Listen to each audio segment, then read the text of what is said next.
Eskerrik asko, Jesús, eskerrik asko Akaexan, eskerrik asko Euskal Herriko Unibertsitatea y eskerrik asko también porque son los convocantes de esta charla al Ikasle Kontseilua, el Consejo de Estudiantes. Es un placer virtual el poder estar de nuevo con vosotros en esta aula magna virtual de la Facultad de Letras de Gasteiz, Vitoria. Me he plegado con mucho gusto a la propuesta que me hizo Jesús Ollora y el comité de ACAESA para plantear una revisión de la historia de la mujer y el estatus de la mujer, el papel, el rol, la posición, la imagen de la mujer en la sociedad tradicional vasca. Lo voy a hacer como historiador y etnógrafo. Pero voy a hacer sobre todo en esta charla como historiador y por lo tanto me voy a marcar un marco cronológico, un marco que se extiende desde los orígenes, y ya diremos cuándo están, pero vamos a imaginar que son ya el 40.000, hace 40.000 años, hasta, y esto es más importante, hasta un punto reciente que lo sitúo por cortarlo. Hay varias razones, pero son muy largas de explicar. Lo sitúo en la guerra civil o en el inicio de la dictadura franquista. Hasta ahí la sociedad tradicional vasca, porque después es una sociedad más actual de la que estoy además bastante seguro que algunos de los asistentes hoy habéis sido testigos, partícipes y protagonistas. Es una sociedad en la que vosotros tendréis mucho más que enseñar de lo que puedo contaros yo hoy aquí. La charla es un poco larga y va a durar algo más de como 1 hora y 20 o así que entenderé que cualquiera de los que estáis virtualmente presentes decidáis virtualmente ausentaros en cualquier momento.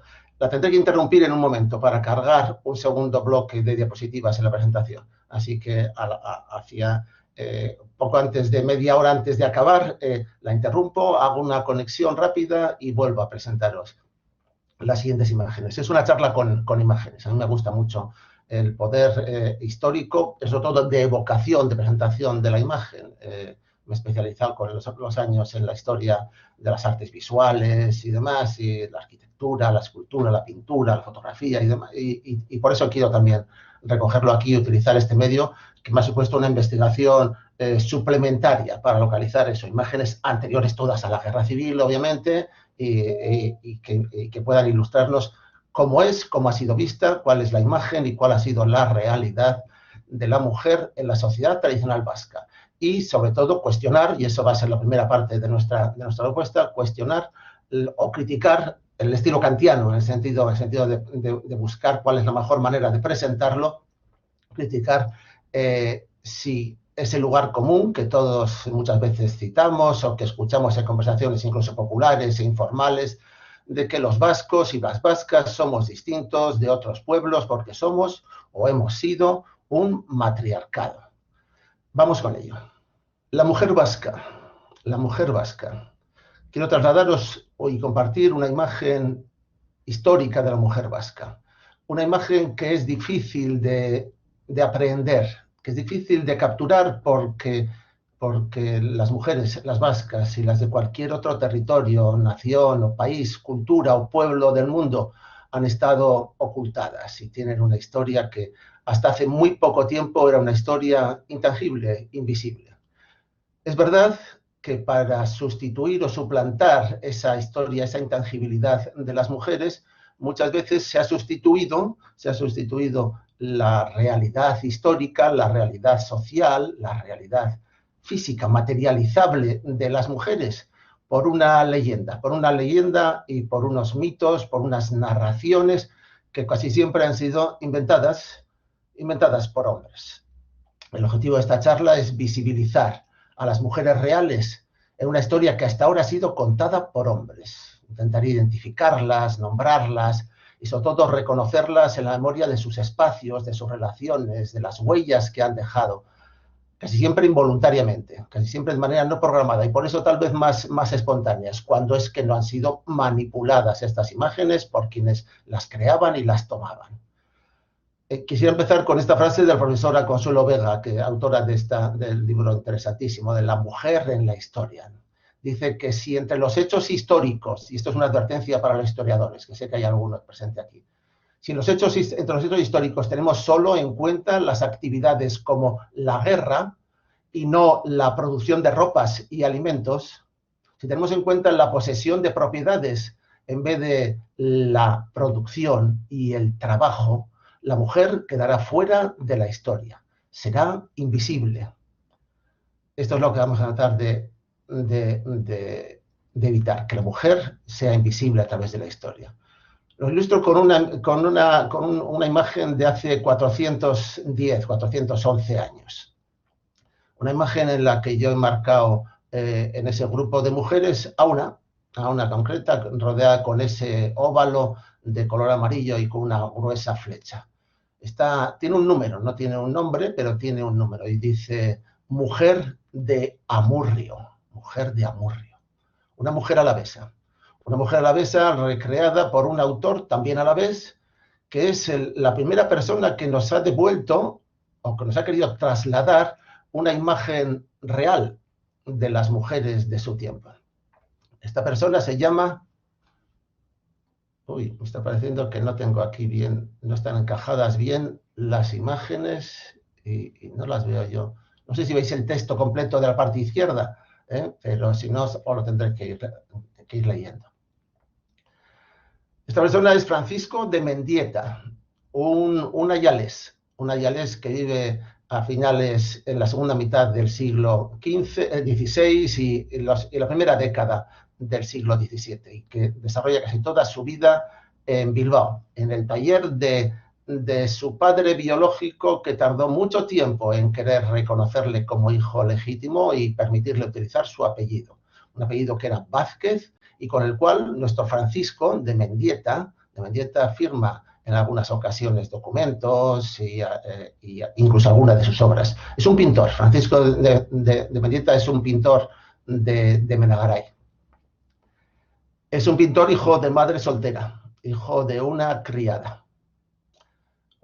que salió de Ayara y fue a servir a las calles del casco viejo de Bilbao y entró como jovencísima criadita al servicio del pintor Vázquez, y que en el plazo brevísimo de apenas un año quedó embarazada del amo.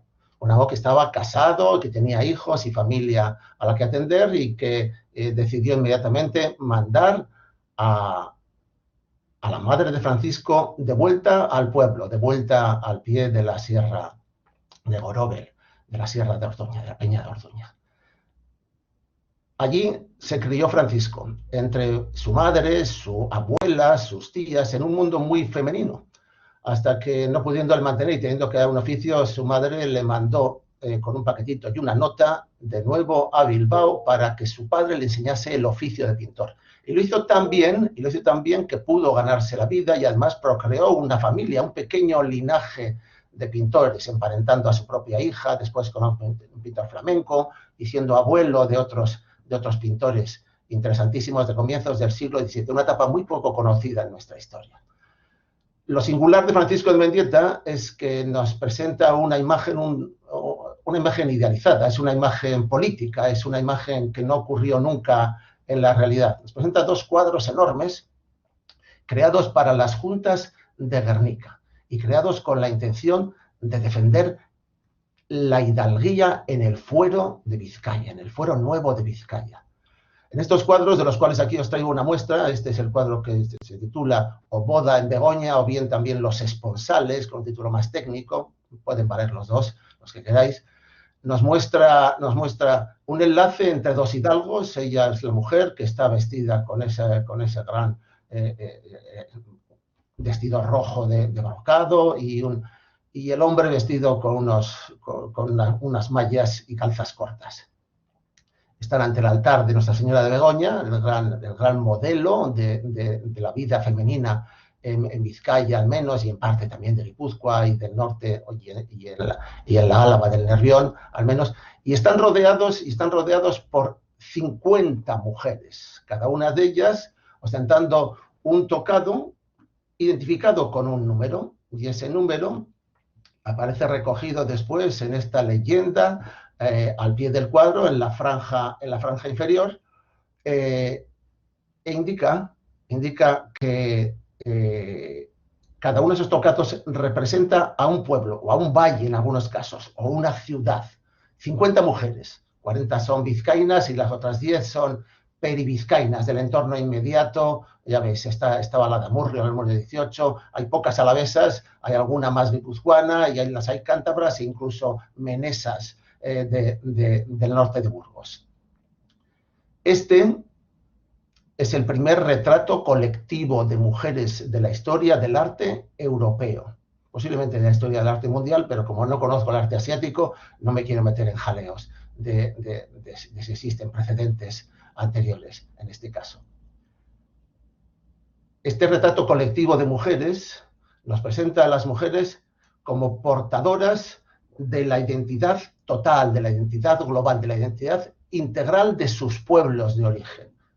Pueblos en los cuales se identifican mediante este tocado singular que variaba de pueblo en pueblo. Sabemos que es un retrato con interés hasta etnográfico, porque conservamos los apuntes de campo de Francisco de Mendieta, que pasó más de 2 años recorriendo todos los pueblos de Vizcaya y las zonas limítrofes y tomando apuntes a tinta y con pequeñas aguadas de color. Se conservan 3 o 4 de esos retratos, pero hizo muchos más. Lo sabemos porque esos 3 o 4 que se conservan, después los ha trasladado directamente a los cuadros, en la misma posición, en la misma pose y con los mismos giros y aprestos en el tocado. Es la primera persona, este hijo de madre soltera, que tardó mucho en ser reconocido por su padre biológico, que adoptó el apellido de un marido de conveniencia que se buscó su madre, que la volvió a dejar plantada y sola porque se fue a hacer las Américas y que nunca volvió. Este hombre criado entre mujeres desarrolló una especial sensibilidad hacia la imagen femenina y le concedió un protagonismo político, simbólico, que nunca habían tenido. Hizo un cuadro también sobre la jura de los fueros por Fernando Católico el año 1476, lo hizo 130 años después, más tarde, así que él no estuvo presente, pero consultó las actas de quienes habían asistido a esa jura de los fueros. Y respecto a los asistentes en las actas, sustituyó a todos los hombres que representaban por su cargo a un municipio, una comarca, la alcaldía de una ciudad, los sustituyó por mujeres, por las mismas 50 mujeres, concediendo así una representatividad simbólica en la constitución del señorío, en la constitución de los derechos de los vizcaínos, que podemos hacer extensivos en muchos casos a los derechos de todos los vascos. Los vascos tienen derechos, tienen estos derechos como la hidalguía, que les permite ostentar privilegios fiscales, penales, de distintos tipos, porque proceden de madres vascas, proceden de la tierra madre vasca, proceden de mujeres vascas con arraigo en su solar y pueden identificar sus orígenes hasta retrayéndose pues hasta el origen de los tiempos, como en aquella época se decía, porque fue la época en la que empezamos a inventarnos nuestros orígenes, remontándolos pues al paraíso o al desembarco de los hijos de Noé en nuestras tierras fundacionales, a los hijos de Túbal y demás.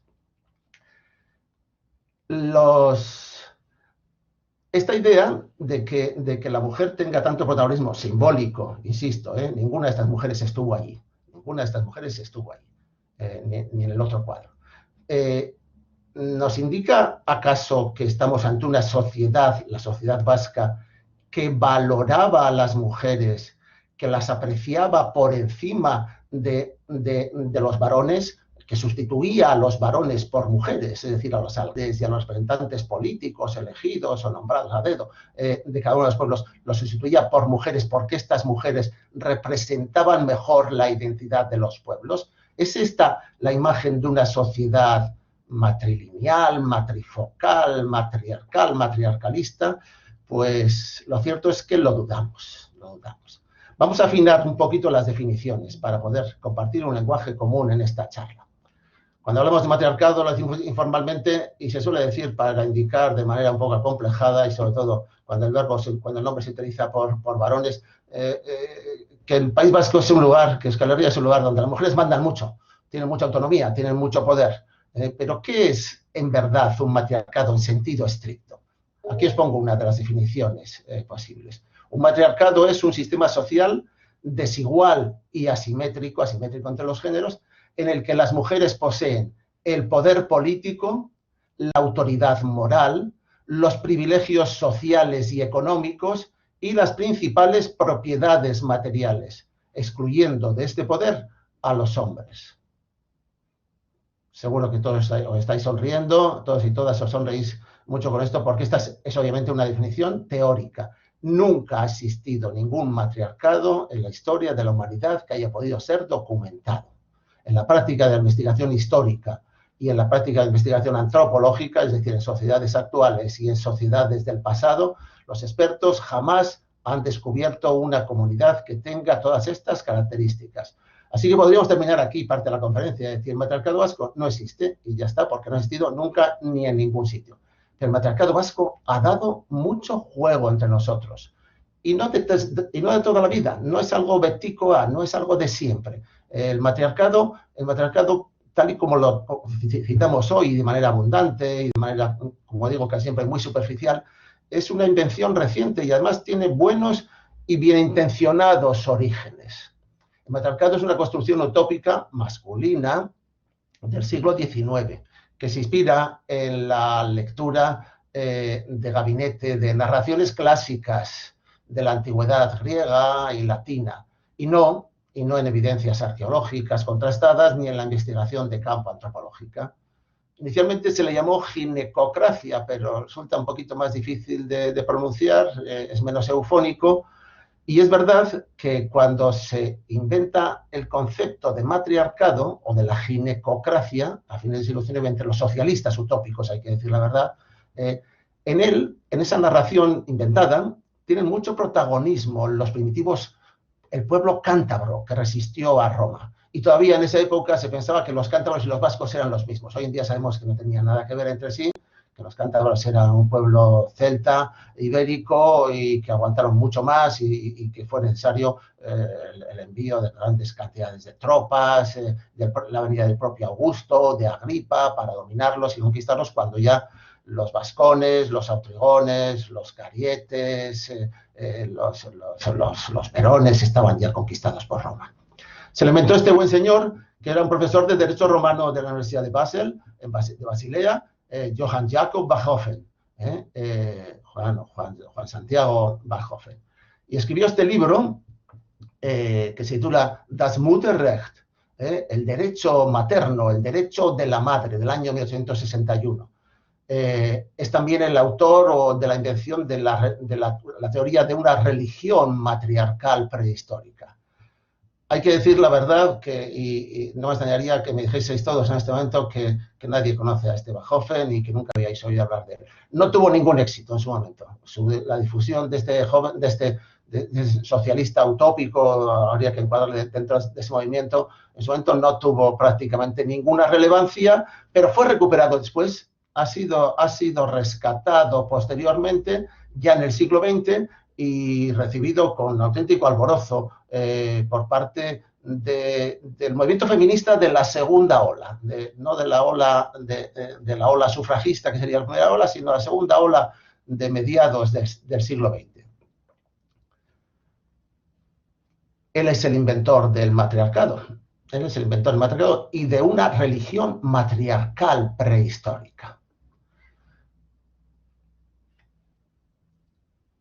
Coinciden, estamos poniendo las bases para explicar cómo se inventó el matriarcado, en este caso el vasco, que en el País Vasco, citado ya por Bachhofen, pensando que era Cantabria, que éramos los cántabros, se inician investigaciones a fines del siglo XIX por parte de Webster, a principios del siglo XX y ya durante todo el siglo XX por parte de Aita José Miguel de Barandiarán a partir de los años 20, que ponen al descubierto la existencia de una tradición, de unos cuentos, narraciones, tal vez incluso mitos o leyendas que podrían vincularse con esta religión matriarcal o con esta sociedad matriarcal del pasado.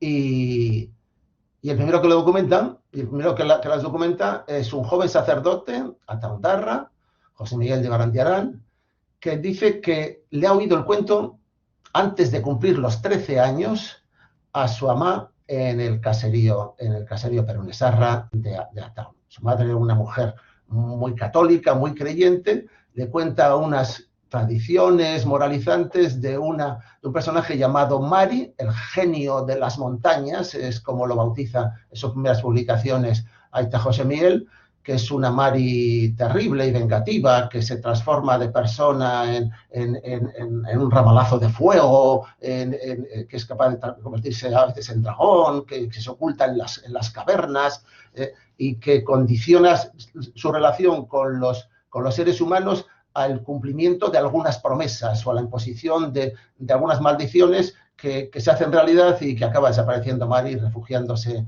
en las cavernas. Esta es el origen de, por lo menos, el reconocimiento contemporáneo de la posibilidad de que exista un genio femenino superior en el mundo tradicional vasco. Se la denomina Mari Úrrica, la dama. En el entorno de Amboto, que es donde tenía su principal residencia, la llaman señoría, Amboto coseñoría, la señoría y demás. Y surge y aparece con distintas personalidades, muy cambiante, muy fragmentada, a veces con elementos contradictorios en su narración, en distintas tradiciones, distintos cuentos, distintas leyendas que se recogen en Euskal Herria hasta el final, precisamente hasta el final de este periodo de la vida tradicional que yo he situado teóricamente para esta charla en los primeros, en los años posteriores, el final de la República o el tiempo de la Guerra Civil, cuando se destruye todo un mundo tradicional en muchos de sus aspectos. Después ya prácticamente no se han recogido versiones nuevas, casi todas son leídas y aprendidas. No hay nadie que se las cuente a los niños, no hay abuelas o madres como la abuela, como la madre de Aita José Miguel, que a los niños de 10, 12 años les cuenten como si fuese real el cuento, la leyenda de Mari, ¿no? Son tales casos que son gente de la generación anterior. Mari tiene, en algunas de las narraciones, tiene también compañeros semidivinos. Uno de ellos sale muy poco, desde luego en la zona occidental es este Mayu, que es un compañero con un rol que es masculino, es varón como género, pero no está a la altura de Mari, actúa prácticamente como un criado, lo mismo que sus hijos Atarrabi y Miquelach, que encarnan cada uno un principio de lo positivo y de lo negativo, de lo bueno y de lo malo, principios contradictorios que Mari de alguna manera aplaca o enlaza. Los hombres en los cuentos de Mari siempre tienen un papel pasivo, expectante o servil, porque Mari parece ser un genio dominante o preponderante sobre todas las demás invenciones de la mitología vasca. Esta Mari que recogen en el trabajo de campo de los etnógrafos, sobre todo Aita José Miguel de Barandiarán, sobre todo él, y esto es impagable por su parte, en el primer tercio del siglo XX, ¿es una religión?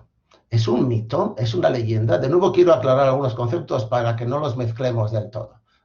Y os pongo aquí, ¿dónde ubicamos a este personaje? Cuando se lo cuenta la macho en el caserío, la ama en el caserío de Ataun, al pequeño José Miguel, ¿qué le está contando? Le está adoctrinando a esta mujer que es católica, practicante, machamartillo, y que con 13 añitos y medio le dice a José Miguel que le va a meter en el preceptorado de Baliarrain y que inmediatamente después de esto irá al seminario de Vitoria para hacerse sacerdote. Así que no es la ama de Barandiarán no es una sacerdotisa oculta que esté tratando de infundirle la religión de los antepasados. Es más, le cuenta esta relación para meterle un poco de miedo y para prevenirle de que hay cosas raras y casi siempre negativas, inexplicables, que pertenecen al mundo de lo oculto, de lo nocturno, de las potencias subterráneas casi siempre, ¿no? ¿Es esto una religión? ¿Es Mari una religión? La religión, os lo digo aquí, no hace falta casi que os lo lea, pero el conjunto de creencias o dogmas acerca de la divinidad, de los sentimientos de veneración y temor hacia ellas, de las normas morales para la conducta individual y social y de las prácticas rituales para darle culto. A la religión nos acercamos a través de la fe. yo creo que sería exageradísimo, incluso para José Miguel, incluso para, y desde luego la madre de José Miguel de Banderán nos excluiría, nos echaría de su casa inmediatamente, de Perú Sarra, si le dijéramos que ella tiene fe en Mari. Ella tiene fe en Mari, ella no tiene una fe religiosa. Es un mito, Mari.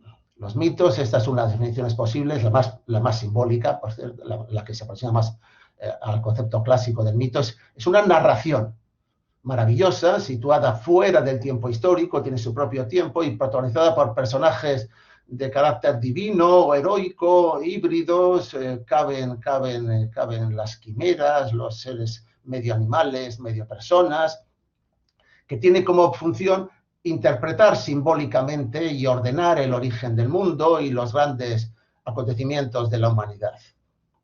Es una creencia simbólica.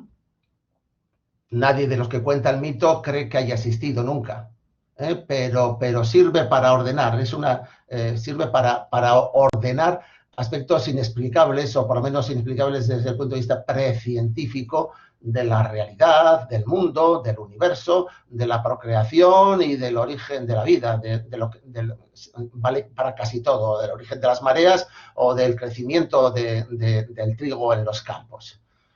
Mari estaría en los límites de esta creencia simbólica. Por lo menos la Mari que nos ha llegado a nosotros. La Mari que nos ha llegado a nosotros no interpreta grandes cosas simbólicas. Por lo menos no se lo narraba así a José Miguel de Banderán. Y es el primer testigo que recoge, es el primer testimonio que recoge José Miguel de Banderán, de su propia madre y sus recuerdos con menos de 13 años. Es lo que él mismo nos declara. Es más posible que lo que le estaba contando fuese no tanto un mito como una leyenda, una narración de sucesos y personajes que tienen más de tradicionales o maravillosos que de históricos, verdaderos y ni siquiera de interpretativos del mundo y del cosmos.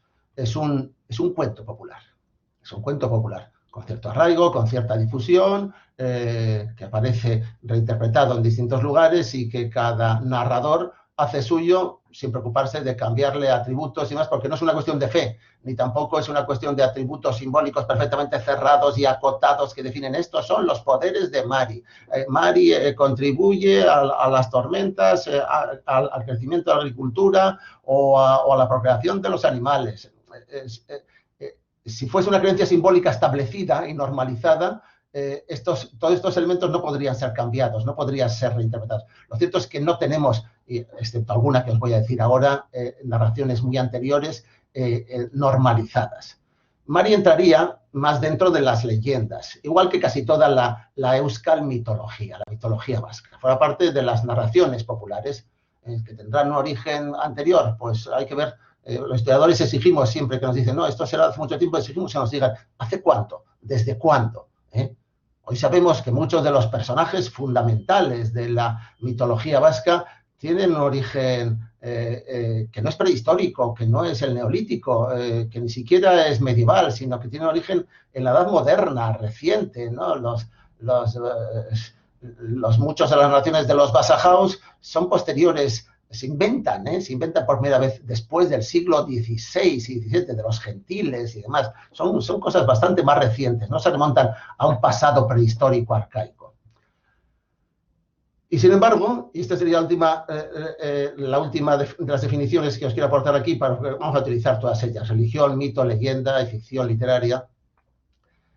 En la actualidad, Mari y todos los mitos que la acompañan y todas las narraciones que la acompañan son objeto de una prolífica creación narrativa. Y salen los libros divulgativos, los cómics, las narraciones, en los cuales autores bien dotados inventan, citando con una intertextualidad oculta o más oculta y refinada distintas fuentes, distintas normas, y enriqueciéndolos con temas de mitología irlandesa, con temas de mitología arcaica oriental, con temas tomados del movimiento Nueva Ola, New Age, o Nuevo Tiempo, Nueva Era.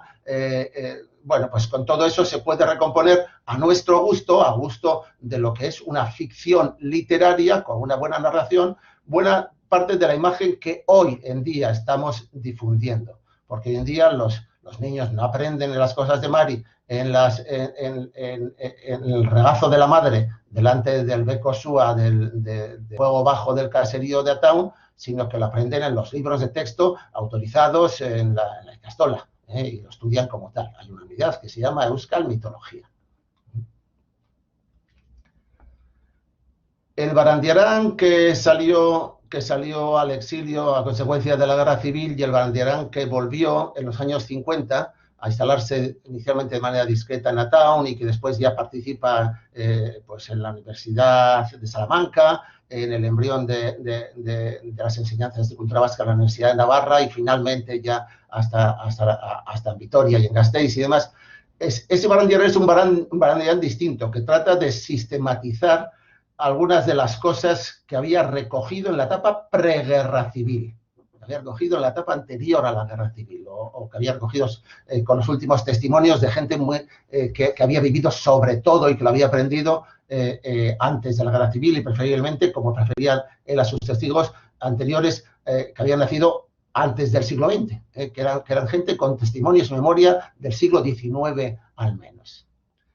Barandiarán abandonó ya la arqueología práctica en los años 70, estaba ya mayor y demás, y sobre todo es que yo creo que la arqueología científica, académica, universitaria le fue excluyendo porque fue sistematizando muchos de los conocimientos y estructurando. Y lo que él había hecho inicialmente con los dólmenes de Aralar o los dólmenes de Nirio, y lo que había hecho con las cuevas en los años 20 y demás, se le va orillando a José Miguel de Barandiarán. Y él se centra sobre todo en la etnografía y en crear equipos que trabajen en proporcionar la revista Euskofolklore y en potenciar la recogida de testimonios de una civilización que se extingue y que desaparece, esa que estamos llamando hoy aquí la cultura tradicional, la sociedad tradicional vasca.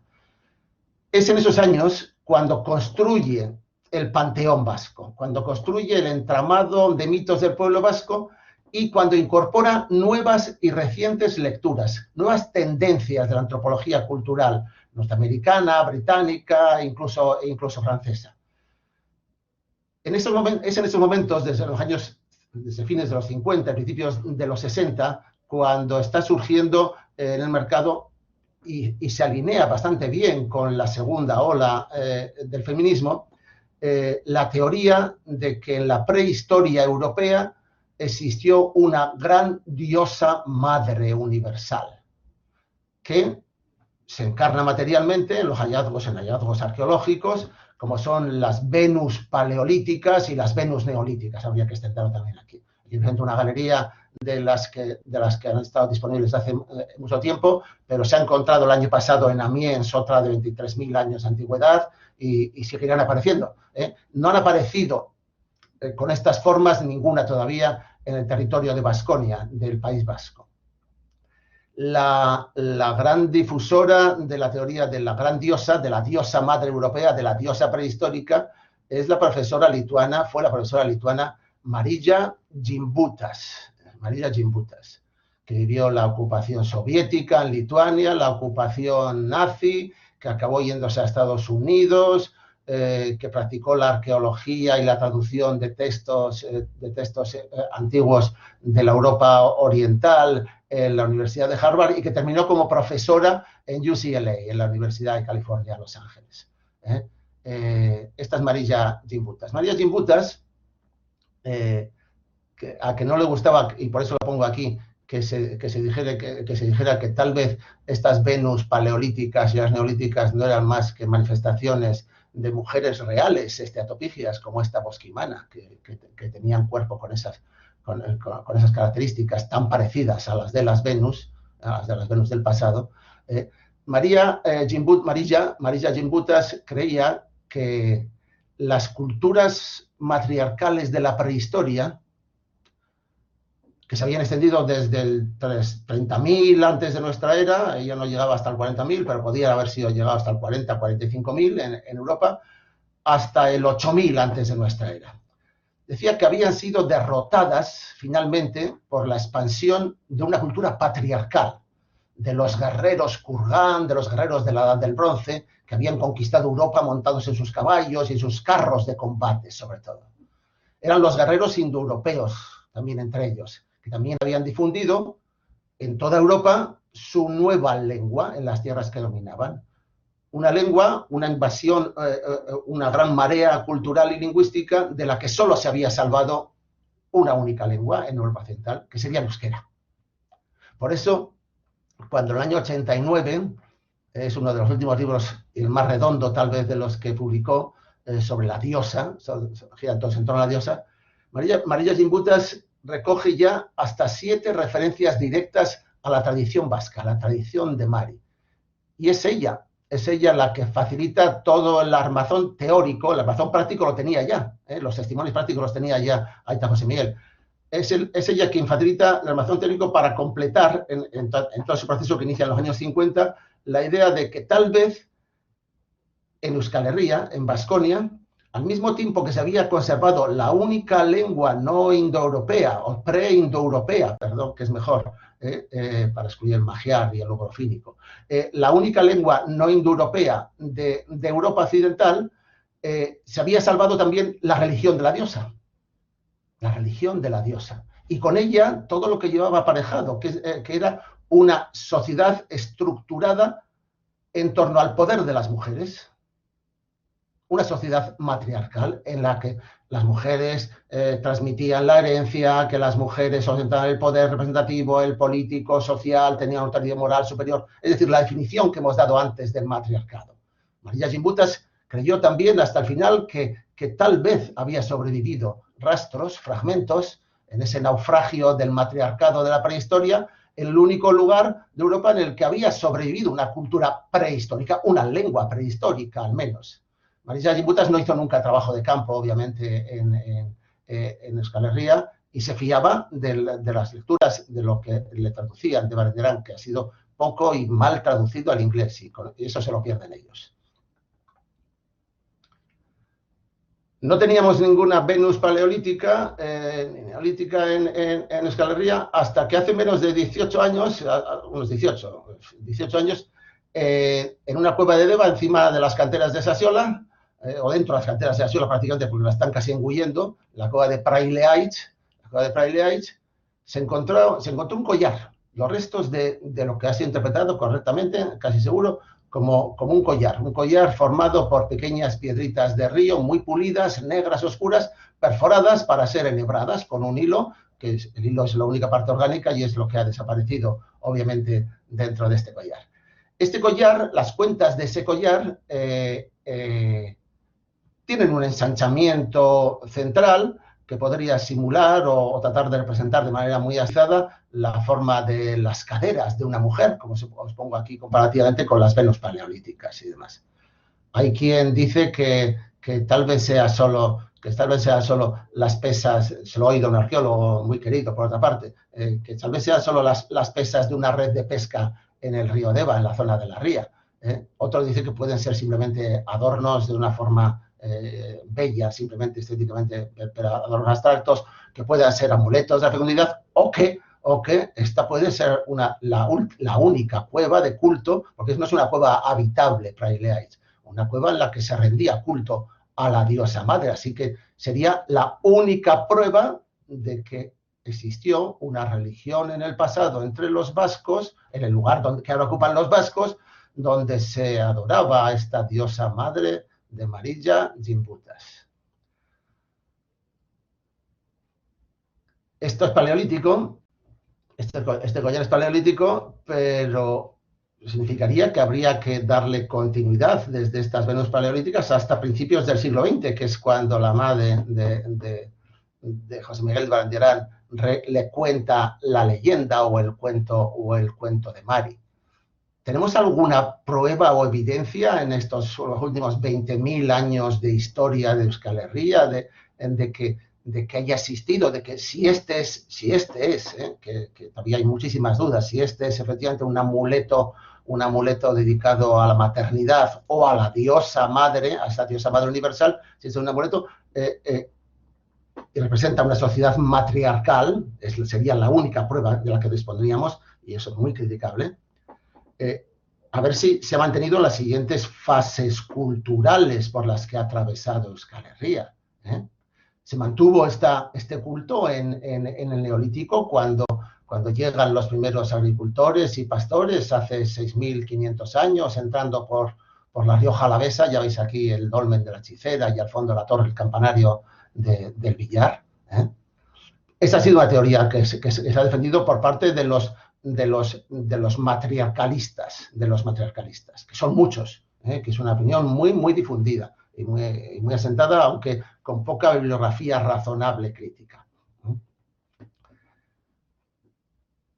Han planteado que hasta el Neolítico las sociedades eran, tanto si eran de recolectores como si eran de agricultores, se debían a la tierra y a los frutos que daba voluntaria y generosamente la tierra, y que la tierra es la diosa, y la tierra es la diosa de la fecundidad y de la producción natural y de los ciclos de la naturaleza, y que por tanto estas serían sociedades matrilineales en las cuales había una herencia a partir de las madres a las hijas y de las hijas a las nietas y de las nietas a las bisnietas. Es decir, en vez de la sociedad patriarcal actual que establece que el apellido lo heredamos se transmite solo a través de los chicos, bueno, pues las sociedades matrilineales son sociedades que en principio se describen como pacíficas, sin conflictos, armoniosas, y en las cuales al estar regidas por mujeres, los acuerdos y las mediaciones son mucho más fáciles y surgen de manera más natural en las sociedades.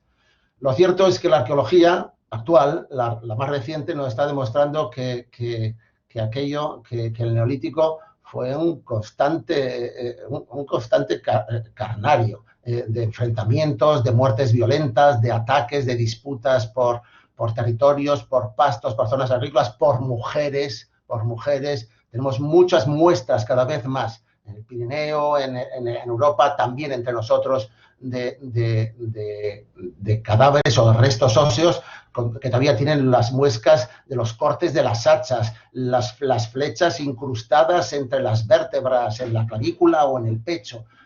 No parece en absoluto una sociedad pacífica, idílica, como estas sociedades matrilineales que describía Gibutas y que describen todavía muchos de sus seguidores. Todavía más recientemente, tan solo el año pasado, se han podido hacer análisis genéticos, de linajes genéticos de restos aparecidos en distintos dólmenes de la cornisa atlántica europea, desde la península ibérica hasta Escandinavia, hasta el sur de Escandinavia, y lo que nos han dado como resultado es que dentro de los dólmenes, que son edificios, construcciones, llamémosle, construidas con enorme esfuerzo de toda la población, son muchas personas que necesitan para transportar y elevar estas enormes piedras, para plantar estos ortostatos gigantescos, con enorme esfuerzo de la población, no están construidos para toda la población, sino solo para un grupo selecto. Todos los que están dentro de los dólmenes, casi todos, forman parte de una única familia. Eso quiere decir que hay muchas otras familias que están excluidas, que no tienen derecho, que han contribuido seguramente a construir el dolmen, pero que no han tenido derecho a enterrarse dentro. Así que solo son unos privilegiados, una élite. Y sabemos más. Esa élite, los miembros de esa familia de élite, están relacionados de padres a hijos y a nietos por línea masculina. Son linajes patrilineales, que comparten el mismo cromosoma Y.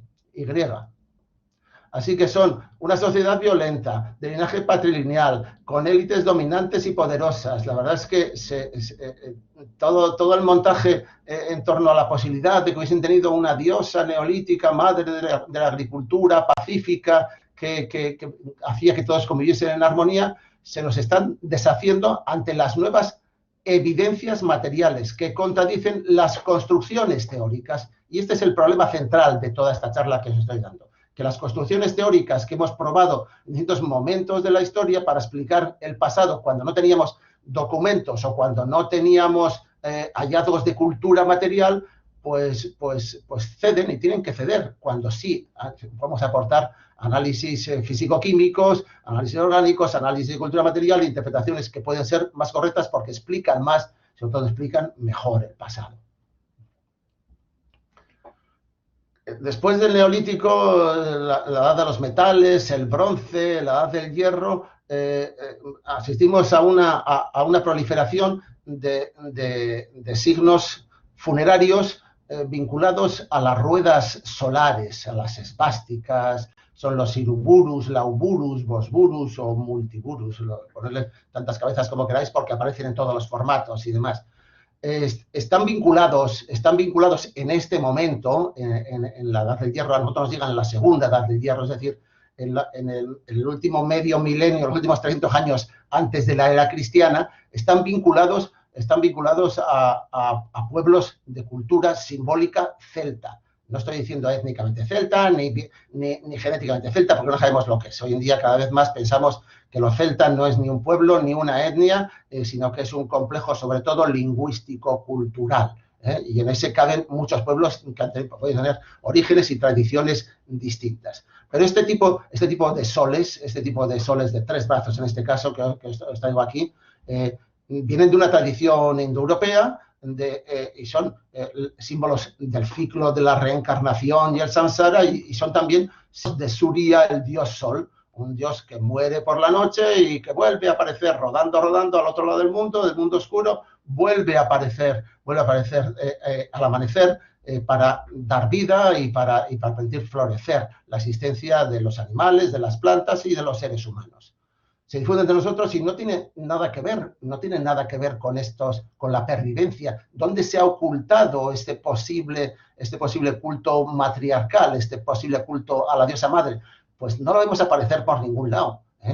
Las últimas imágenes funerarias vinculadas a algún tipo de culto o de creencia espiritual que conocemos son este tipo de conjuntos de estelas altomedievales, como esta que os traigo aquí, que está en la necrópolis de Arguiñeta, en El Hórreo.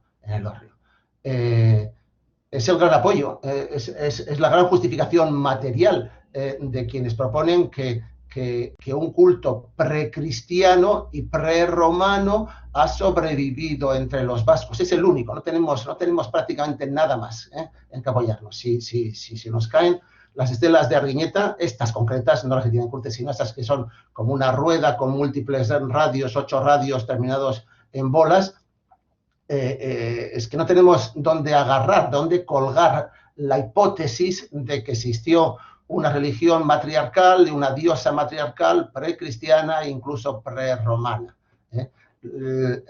Lo cierto es que no teníamos interpretaciones, decíamos genéricamente que podían ser símbolos astrales, pero yo estoy proponiendo últimamente para estas que pueden ser símbolos tomados de las insignias militares tardorromanas y que se hayan podido prolongar hasta el siglo VI, siglo VII, incluso como parte de los enterramientos, de los funerales dedicados a una élite guerrera, una élite dominante guerrera, que era, por otra parte, perfectamente cristiana a estas alturas de la película. Que era completamente cristiana y de la cual no podemos extraer ni una brizna de referencia o de evidencia que nos pueda hacer pensar que existía en Euskal Herria unos dioses o unas diosas femeninas que ocupaban la cúspide, la cima del panteón de las creencias. Las pocas veces que tenemos nombres, como en la guía del peregrino de Aymerí Picó, escrita en torno a 1140, de un peregrino religioso que va a Santiago de Compostela desde la Picardia, que es este Aymerico, dice que pregunta a alguien, a su paso por tierras de Baskonia, algún vasco parlante, le pregunta cómo se llama el día o cómo se llama el sol, y dice que le llaman Eki, y pregunta, señala a los cielos, y cómo se llama el que está allá arriba, el que está allá arriba, y le dicen Urtzi o Ortzi, Urtzi o Ortzi. No sabemos si le están diciendo el cielo atmosférico, el meteorológico, el que nos está nevando hoy en día, o a quien habita figurativamente para los cristianos, que es el rey de los cielos, que sería el Dios Padre. Es mucho más probable que sea precisamente el primero, el de los cielos atmosféricos, el que le indicaron al bueno de Aymerí Picó y nos lo transcribió como el nombre de Dios para los vascos o para los vascoparlantes. Creo que se equivocó recogiendo esa información. Los vascos prerromanos y los que mantuvieron su religión y sus creencias en época romana tenían algunos dioses o diosas? ¿Hay diosas parecidas a la diosa madre a la que se adorase? Pues lo cierto es que conocemos un buen número de nombres de dioses y diosas, y sobre todo conocemos muchísimos en la zona, en el solar originario del euskera más antiguo, que es la Alta Aquitania, la cuenca alta del Garona, en los Pirineos centrales de la vertiente francesa. Ahí hay muchos altares, y muchas lápidas y escritos de época romana, escritos con el alfabeto romano, el alfabeto latino, y que mencionan a los dioses, como aquí os traigo un par de ellos, pero Erriapo, Erriape, Iliun Berri, Aberri, fijaros, hay uno que se llama Berri, ya antes, o sea, 2000 años antes de Sabino, Abelonis y demás.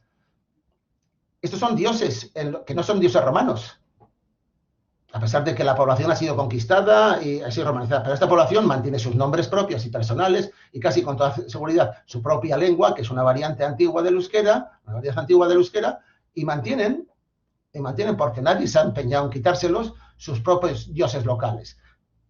Aquí deberíamos ver aparecer a Mari o alguno de los seres que pueblan la mitología vasca y que han recogido los etnógrafos en el siglo XX.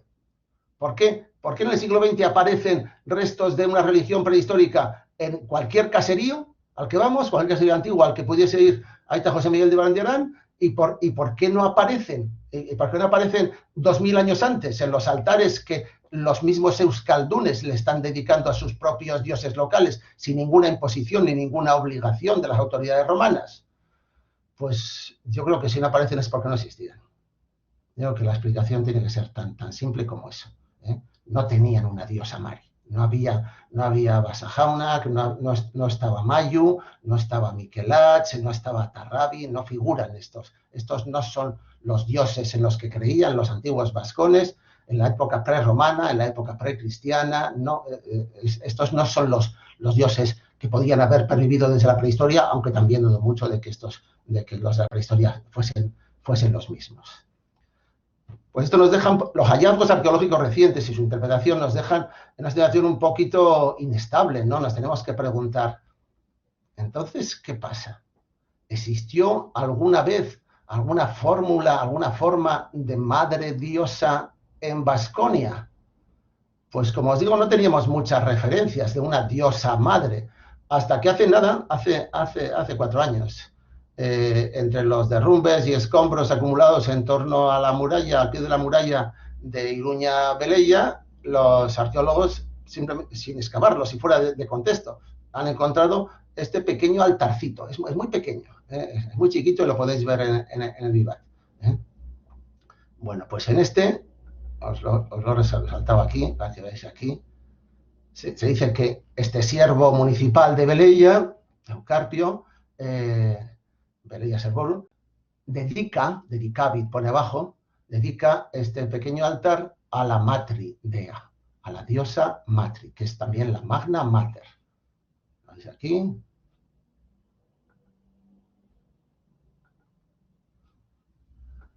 Esto no lo estamos inventando, esto sí que son evidencias materiales reales de que alguien en la llanada alavesa está dedicando un altar, consagrándole su vida de alguna manera a la Matri Dea, a la Magna Mater. Y todo esto lo hace a la vista de Amboto, que está a un tiro, vamos, a un vuelo de buitre, que es el animal preferido de Mari, que es el sacerdote y emisario de Mari en muchos casos. La Matri Dea es un culto, la Magna Mater es un culto de origen lejanamente oriental, pero que se había difundido muchísimo como culto secundario. Es un culto provincial, pequeño, no es un culto de moda entre la clase senatorial, entre los buitres romanos, entre los grandes nobles romanos que tenían su panteón heredado de los griegos con Júpiter y todas las demás deidades clásicas, Marte, Saturno y demás. Pero se difunde mucho en las provincias. Se difunde sobre todo en ambientes agrícolas, porque es una diosa agrícola. De hecho, se la identifica fácilmente con Cibele. Y sabemos que Cibele es querida en el entorno de Baskonia hasta épocas muy tardías.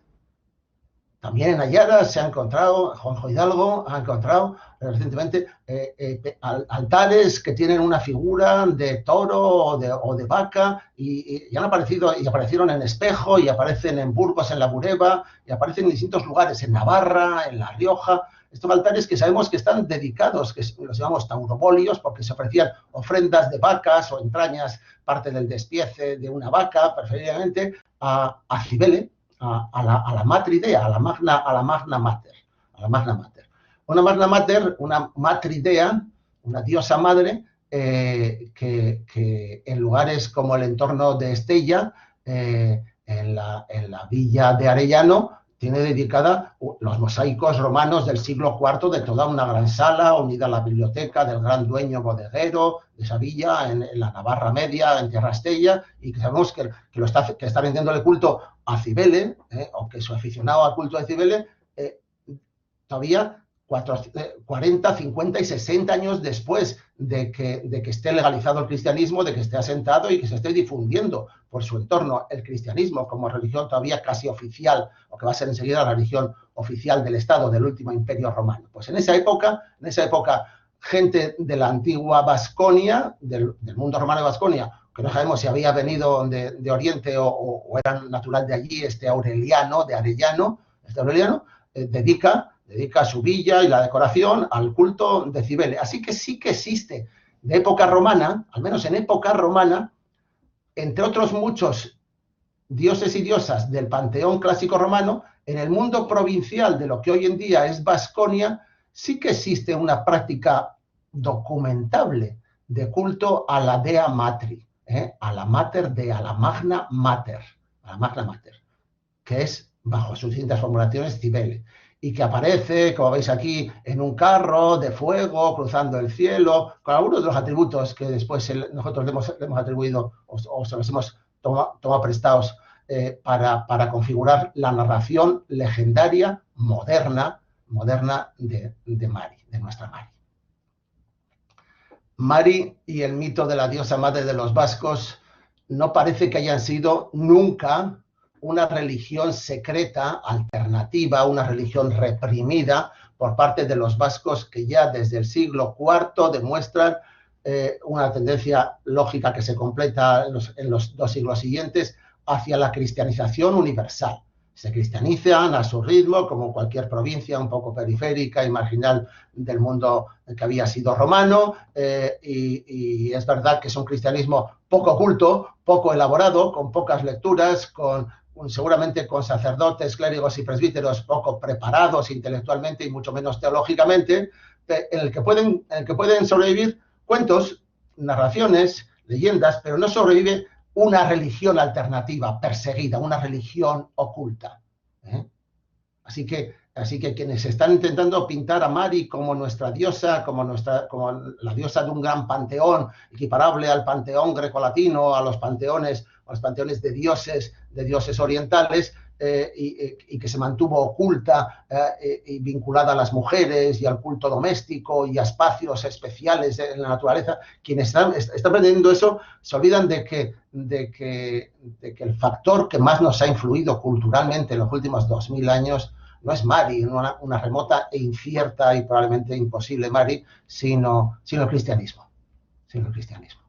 A pesar de esto, los pastores, que siempre tienen mucho tiempo para fabular porque son los que menos trabajan en los campos y en los bosques vascos, pues han ido imaginando que Mari tenía distintas moradas y residencias y que hacía apariciones y que entablaba diálogos siempre con pastores solitarios y sin testigos, y que al final era una Mari presente, no en su vida cotidiana, porque nadie le rendía culto, no había ceremonias, ni procesiones, ni ritos organizados a favor de Mari, a ver quién iba a subir a la cueva de Mari, pero sí en lugares inaccesibles, es decir, lugares fuera de la geografía cotidiana, en la cima de la Run, en las cimas de Chindoki o de las bordas del entorno, en las cimas de Amboto, en algún lugar perdido remotamente en Ichina, en Supelegor, en estos lugares que están excluidos del mundo, segregados del mundo cotidiano, es decir, que no forman parte de la religiosidad ni de las creencias inmediatas que se pueden poner en práctica en el día a día. En estos lugares se desarrolla la leyenda. Se desarrolla la leyenda. Que no es, yo diría que obviamente no es religión, no es mitología, porque no es una interpretación en la que crean como sustitutivo y que entra dentro de la leyenda recreada como cuento, con mayor o menor habilidad, y que puede ser un cuento instructivo para los niños y las niñas a los que se quiere educar, con valores para poner en práctica, es decir, no te fíes de nadie, no te apartes de tu camino, cree siempre, mantén tu palabra. Ese es el tipo de cosas para las que se utilizan las leyendas y cuentos infantiles con valor moralizante. A ver. ¿Y esto? Yo he perdido la señal.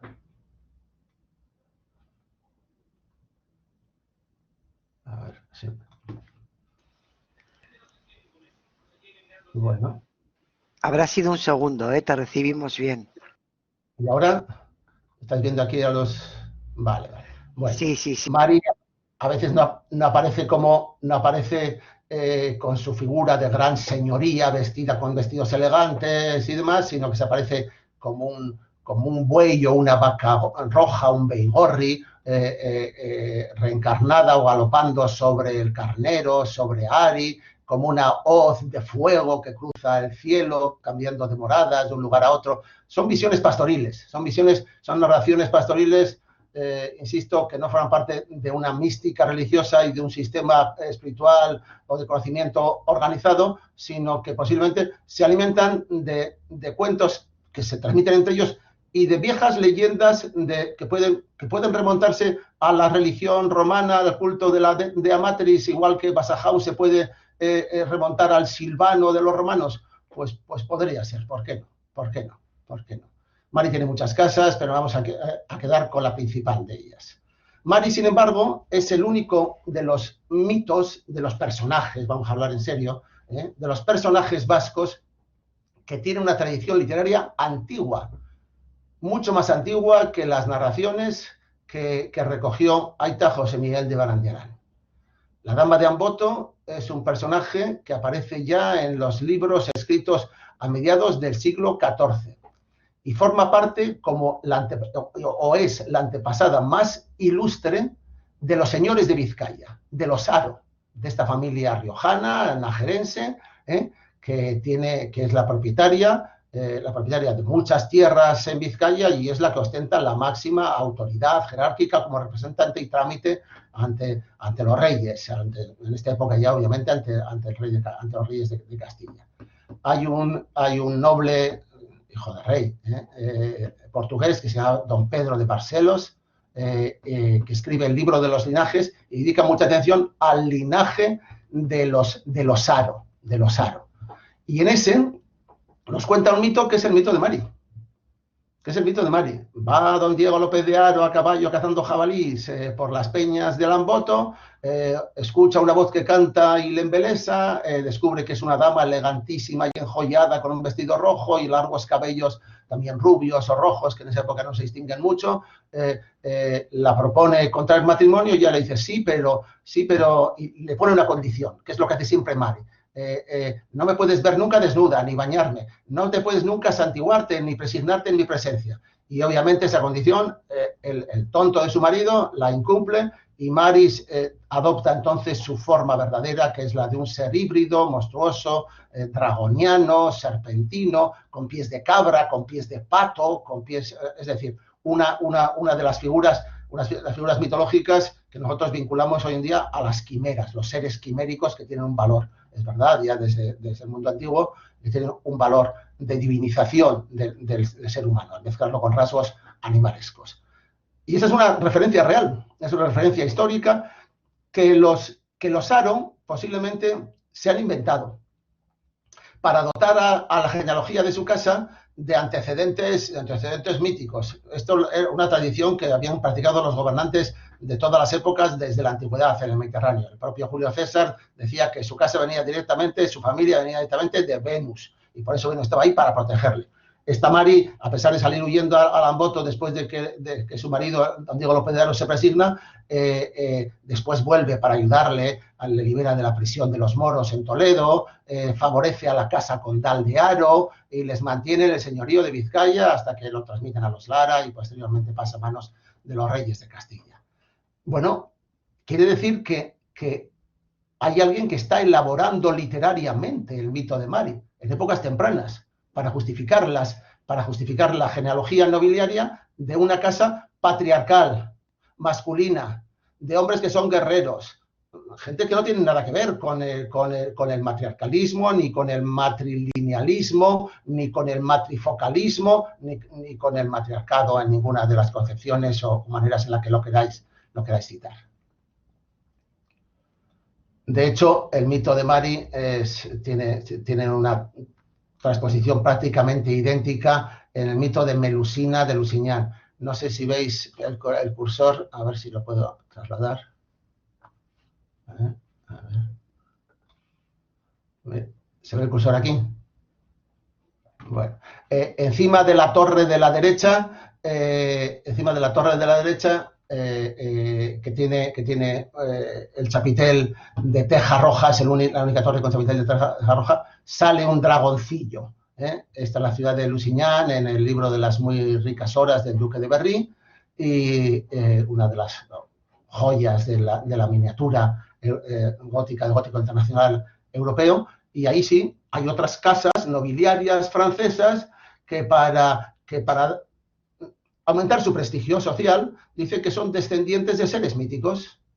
No les rinden culto, no creen en ellos como seres religiosos, simplemente se inventan una leyenda de prestigio para su propia familia. Casi con toda certeza, eso mismo es lo que copiaron y hicieron los Haro, inventándose a Mari.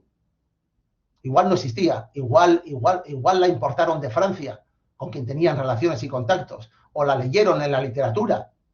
Igual la recogieron y existía todavía alguna leyenda de Mari. Lo cierto es que después de esto, Mari no vuelve a aparecer en toda nuestra historia hasta épocas muy, muy recientes y solo son los etnógrafos, folcloristas de fines del siglo XIX y sobre todo de la primer tercio del siglo XX quienes recogen a una Mari vibrante y que se cuenta en los caseríos, sin considerarla todavía una diosa, sin considerarla ni siquiera uno de los grandes mitos, pero sí un personaje, un genio de las montañas, como lo define el propio Aita José Miguel de Barandiarán en su primera obra. Voy a saltar esto porque veo que estoy yendo un poquito retrasado de tiempo. Bueno, quien recoge las mías leyendas es el reverendo Webster, que era el párroco de la comunidad anglicana de los turistas que venían a la costa labortana a bañarse desde Inglaterra y que pasa el tiempo, como tiene mucho tiempo libre y tiene pocos parroquianos, pues interroga a sus criadas vascas, casi prácticamente monolingües euskaldunes, y le cuentan cuentos y los recoge como las leyendas vascas. Ya veis que se adelanta casi 30 años, una generación al trabajo que desarrolla Aita José Miguel de Barandiarán. Este es del año 77, 1977, y Barandiarán nace en el 89, o sea, está recogido bastante antes. Él intenta también demostrar que si el euskera es la lengua más antigua de Europa, tiene que tener también, para ser una lengua nacional, tiene que tener también un reflejo en una literatura nacional. Y entonces, como sabe que esa literatura nacional, con las leyendas célticas que a él le gustan tanto, no está escrita, dice, pues estará todavía en la memoria oral. Y él es el quien se encarga de traspasar la memoria oral de esos interlocutores y testigos que reúnen en torno a su casa, pagándoles su criada preferida, una chica muy joven, los traslada casi todos ellos y los publica en Inglaterra, los publica en inglés y son las primeras narraciones que recogen esto. Quien lo hace de manera completa, quien consolidará después nuestro mito del matriarcado vasco será José Miguel de Barandiarán. Es el último gran recopilador, el único. Todos los demás son seguidores que aportan una pequeña variante local, alguna pequeña anécdota más, testimonios tardíos y parciales, pero nadie como él para recopilar las tradiciones orales de un mundo que se extinguía ante sus ojos. Y es él también quien no solo recopila, sino que las sistematiza, y eso ya es tardío. en una mitología, en un panteón de dioses y diosas, presidido por Mari. Eso ya lo hará en los años 70. Es la parte final del trabajo del gran padre de la antropología. El presunto matriarcado vasco y su corolario, que es que tengamos mitos y diosas femeninas, se basa en el trabajo, en los trabajos de los mejores antropólogos que ha podido tener y desear ningún pueblo o nación. En nuestro caso son estas dos personas que están aquí en el pórtico, en el soportal de la casa la casa Sara, el caserío Sara de Aita José Miguel. Don Julio Caro Baroja y el sacerdote José Miguel de Barandiarán. Son los padres de la antropología y la etnografía vasca del siglo XX. Son dos de las personas que más he admirado y a los que más he leído y de los que más he aprendido, así que todo su trabajo es irreprochable. Sin embargo, es criticable a la luz de nuevas evidencias y nuevas teorías interpretativas, así que su trabajo es imprescindible y es necesario auparse sobre él, pero en esta charla que se titula La mujer y el matriarcado en la sociedad tradicional vasca, yo me pregunto qué visión de la mujer tenían estos dos hombres solteros, sempiternos solteros, uno por votos de celibato, Aita José Miguel, y don Julio Caro Baroja, pues yo creo que porque era un misántropo generalizado y también ante las mujeres. Los dos vivieron toda su vida idolatrando, adorando a sus madres, así que tienen un mito materno propio y personal, que lo han desarrollado y trasladado a la sociedad vasca de manera global, y los dos vivieron siempre atendidos por sus sobrinas. Por sus sobrinas. Aquí veis a la sobrina de José Miguel. En la foto superior, estas dos son de Sigfrido Koch. Sigfrido Koch. Ha habido que esperar a esta señora para reexaminar críticamente, para buscar de verdad el matriarcado en nuestra sociedad, las huellas del matriarcado vasco. Doña Teresa del Valle Murga, Donostiarra, la primera catedrática de antropología social de esta casa, de la UPV, de la Euskal Herriko Unibertsitatea, premio a Igualdad de Emakunde del año 2010. Empezó como misionera en el Pacífico, aprendió metodología de antropología la antropología social norteamericana y la trasladó aquí cuando volvió ya, habiendo colgado los hábitos, se casó y es uno de los cerebros más luminosos que tenemos en el país todavía en este momento. La doctora del Valle formó un equipo con muchas mujeres. Se dedicaron a buscar, a rastrear por todas partes los rastros del matriarcado vasco. Lo ha contado ella, Cuando volvió aquí intentó contactar con los pocos círculos de intelectuales del tardofranquismo en Euskal Herria, sobre todo en Guipúzcoa, y enseguida le presentaron a Jorge Oteiza. Y Jorge Oteiza le dijo, hombre, antropóloga, tú y tal, aquí nosotros somos muy especiales porque como somos un matriarcado y Teresa arqueó las cejas y dijo, Jorge, ¿matriarcado de qué? ¿Dónde está el matriarcado vasco? Enseguida todos le dicen que Mari, somos el único pueblo que tiene una diosa madre. Así que la justificación del matriarcado siempre es Mari. No fuimos conquistados por los indoeuropeos, tenemos el euskera. Así que somos matriarcalistas porque tenemos a Mari y tenemos el euskera. Esa era la argumentación. La construcción teórica. Teresa busca el matriarcado en los caseríos, en los puertos de arranchales, en la costa, busca el matriarcado en las ciudades y en este libro seminal de 1985, que es Mujer Vasca, Imagen y Realidad, nos dice que el matriarcado vasco no existe. Y que probablemente ella no es historiadora, es una antropóloga, es decir, da testimonio y fe de la sociedad en la que vive, como hacen los etnógrafos, que solo hablan de lo que ven en el presente y son mucho más torpes y más limitados a la hora de disponer de herramientas para analizar el pasado que ha conducido a ese presente. La etnografía, la antropología es una disciplina que permite describir correctamente y analizar correctamente fenómenos del presente, testimonios del presente, pero que no es buena ella sola, tiene que ayudarse a otras disciplinas para remontar en el pasado a través de la historia, que es lo que estamos intentando hacer aquí de manera un poquito más explícita y detallada y pormenorizada. ¿Dónde buscó? En todas partes. Y no lo encontró. Y dijo, y probablemente no ha existido nunca a pesar de Mari y a pesar de que hemos conservado el euskera, milagrosamente el euskera, cuyo misterio es sobre todo su pervivencia y no tanto su origen. Como decía Michelena, y he citado antes, vamos a recorrer ya en esta segunda parte de la charla y en el final los lugares en donde hemos buscado el matriarcado, donde se busca algún rastro del matriarcado y vamos a intentar describir cuál es la realidad que encontramos en el campo, en la costa y en las ciudades, brevemente, en las ciudades.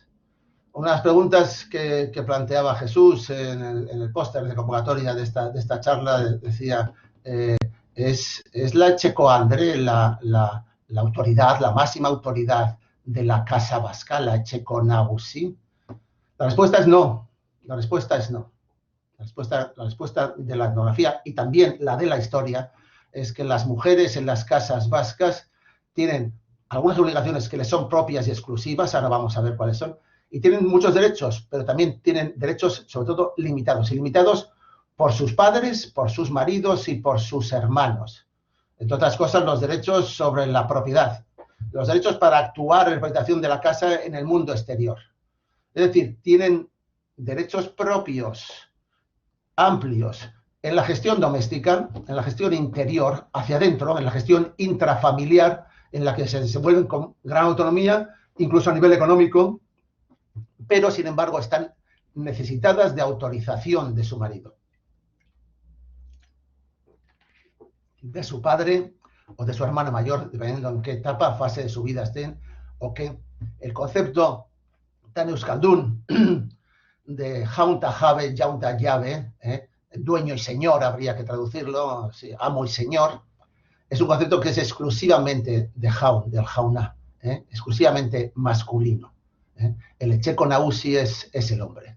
¿Hay mujeres titulares de caseríos? Sí, claro que las hay, ahora vamos a ver por qué y cómo. Viudas, herederas que buscan matrimonio, sí puede haber mujeres titulares de los caseríos, en las propiedades. El hombre vasco comparte históricamente más poder con la mujer vasca que otros hombres y mujeres de otras regiones europeas. Sí, sobre todo que regiones mediterráneas. Es verdad que sí, es verdad que sí. La mujer está en una situación histórica de subordinación respecto al hombre a lo largo de toda la historia que conocemos en Baskonia y en Euskal Herria. Sí, sin duda. Así que la posición de la mujer, la posición histórica de la mujer en el caserío es más aventajada que la de otras mujeres europeas, y no hablo de mujeres asiáticas, mujeres latinoamericanas o mujeres orientales y africanas, pero aún así es una posición de subordinación respecto al hombre.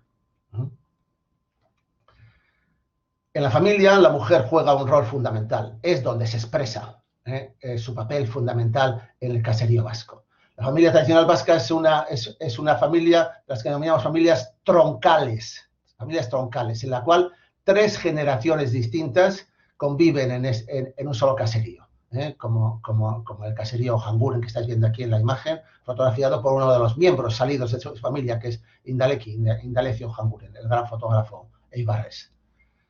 En el modelo de la familia troncal, la familia nuclear, es decir, padre, madre e hijos, de uno solo de los hijos casados,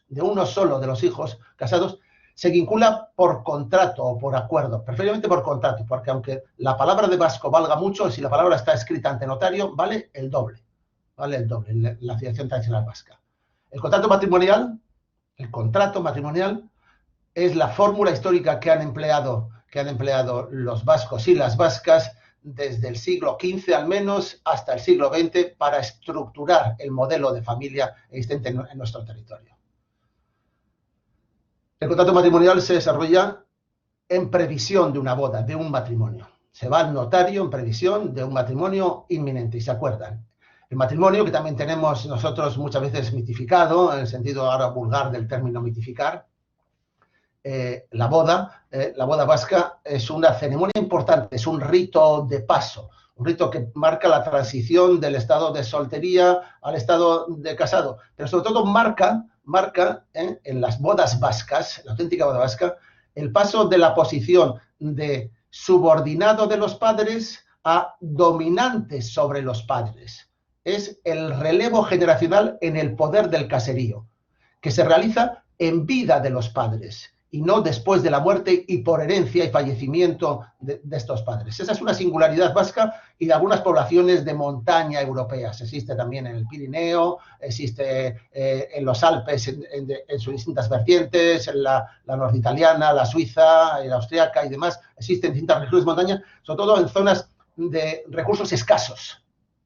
Recursos escasos en los que hay que evitar a toda costa la fragmentación del caserío y de las propiedades que posee la explotación agrícola, que pueden alimentar a una sola familia, pero que no pueden dividirse entre muchas bocas a través de las reparticiones hereditarias a través del tiempo. Son representaciones públicas. Insisto, en la boda vasca, la imagen que nos ha quedado es esta preciosa fotografía de Jesús Elósegui del año 33, ¿no? En la que con una nevada parecida a la que estamos teniendo estos días, viene aquí la novia con un carro lleno de todo el ajuar doméstico. Esta es la aportación, esta es la aportación de la novia que va a casarse a otro caserío, no a su caserío natal. El hombre aportará, en principio, el caserío, las tierras y el ganado, es decir, los recursos económicos fundamentales, mientras que la mujer se traslada al caserío del heredero para procrear una descendencia que es suya biológicamente, obviamente, pero que es una descendencia para la casa. Se dice casarse al caserío Ojanguren. Se casó a Ojanguren, y dio una descendencia a la casa Ojanguren, al apellido Ojanguren. Esto coloca ya de partida a la mujer vasca de campo en una posición subsidiaria, una posición secundaria, no digo servil, a pesar de que los exhortos episcopales y diocesanos, los exhortos matrimoniales que conservamos tanto en euskera como en castellano, los exhortos matrimoniales recuerdan demasiadas veces, para que no sea un problema, que el hombre no tiene que tratar a la mujer como una sierva, que no tiene que tratarla como una esclava, que busque una subordinación de la mujer que sea amable y llevadera, pero no le dice lo contrario, no le dice a la mujer a la mujer matriarcal que conceda derechos a su marido y a sus hijos varones y demás. No, son todas recomendaciones, exhortos matrimoniales, hay algunos muy bonitos ya publicados y transcritos, del siglo XVII, del siglo XVIII, que dicen, hombre, está bien, que la mujer no tiene que contradecir ni llevarle la contraria al hombre, y el hombre, a cambio, pues no la tiene que tratar como una esclava. Esas son las cautelas mínimas dentro de una mentalidad católica, religiosa. Los labradores vascos, estas familias vascas en las que se integra la mujer en un rol secundario históricamente y muy poco matriarcal, a pesar de que sepa contar el cuento de María a sus hijos, a pesar de que sepa contar cuentos aparentemente matriarcalistas, los labradores, ellos y ellas, son los últimos en casarse por edad de toda Europa.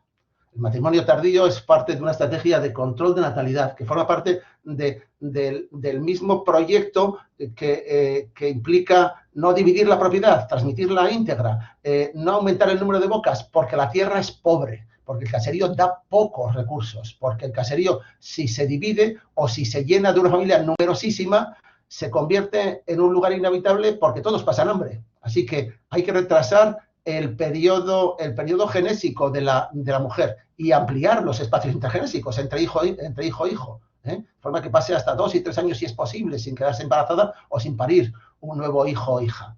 Del mismo modo, es importante que así como en el resto de Europa las chicas se están casando, si son urbanas, con 19 y 20 años, y si son rurales en el resto de Europa, con 20, 22 años, en nuestro caso, se produce un retraso de al menos 3 años en el acceso al matrimonio de las mujeres labradoras, para recortar el tiempo en el que van a poder producir niños y niñas, en el que van a poder tener hijos. Es una estrategia de control de natalidad. ¿Cómo hacen para retrasar tanto el matrimonio? Negando la autorización por parte de los padres al matrimonio de los contrayentes. Niega la autorización, porque la autorización se concede sobre todo para el heredero, que es el primero que se casará, se concede por contrato ante notario. En ese contrato ante notario, los padres hacen una donación del caserío y sus tierras al hijo al que autorizan a contraer matrimonio. se llama así la donatio propter nuptias, que quiere decir que en vida de los padres se sustituyen el matrimonio dominante, que era el de los padres, es sustituido por el matrimonio del hijo y la nuera. Evidentemente. Los hijos y las hijas que están deseando casarse, están deseando conocerse y vivir juntos. Las hormonas mandan mucho más que la religión y que las normas consuetudinarias, que las normas no escritas. Pero los padres no les conceden la autorización a casarse, porque si se casasen sin su permiso, les pueden desheredar. La reacción, la estrategia de los jóvenes enamorados, de los jóvenes parejas de novios, es provocar un embarazo adelantado y presentarse con la papeleta en casa y decir: Marichu está embarazada. Marichu está embarazada, tenemos que casarnos. Y los padres, para evitar la vergüenza, conceden la autorización y hacen el contrato ante notario y la donación del caserío y pierden poder, porque a partir de ahora va a ser la nueva nuera quien ostente el poder en el caserío. Tenemos la edad más tardía de acceso al matrimonio entre los labradores vascos de toda Europa y tenemos el más alto índice de ilegitimidad entre los primogénitos. El hijo primero, el primogénito, el que va a heredar el caserío de estas parejas que veis aquí tan felices a punto de casarse, ese hijo casi siempre es ilegítimo. Muy a menudo ha nacido y desde luego ha sido concebido antes de la ceremonia del matrimonio. Lo que decíamos antes de penalti, casarse, ese niño o esa niña ha sido concebido de penalti. Es la manera de los hijos de forzar a los padres a conceder la autorización al matrimonio. Esto está tan difundido que no hay ningún reproche ni condena social a estos hijos ilegítimos, a estos primogénitos ilegítimos. Nadie les reprocha nada, ni a los padres ni a ellos, el haber nacido demasiado pronto. Quiere decir que el amor no podía esperar. El matrimonio del heredero del caserío vasco es un acuerdo regulado por capitulaciones matrimoniales en el que hay condiciones para la mujer y condiciones para el hombre, y son distintas. Insisto que el objetivo es siempre mantener unido. Esta es la familia, esta es un esquema de cómo funciona esta ley de la casa vasca y del papel del hombre y las mujeres en esta convivencia forzada de 3 generaciones dentro del matrimonio, dentro del caserío. En la parte de arriba veis que los primeros convivientes son un matrimonio que recién casados. En el caserío puede convivir algún chico viejo o alguna chica vieja, es independiente, que sería la figura esa de la parte alta a la derecha, el tío o la tía. Esto qué mal. Bueno, pues lo siento. Esto estaba montado en el PowerPoint para que se fuesen abriendo uno detrás de otro y lo que ocurre es que cuando se designa al heredero, este heredero puede traer a una nueva esposa a la casa.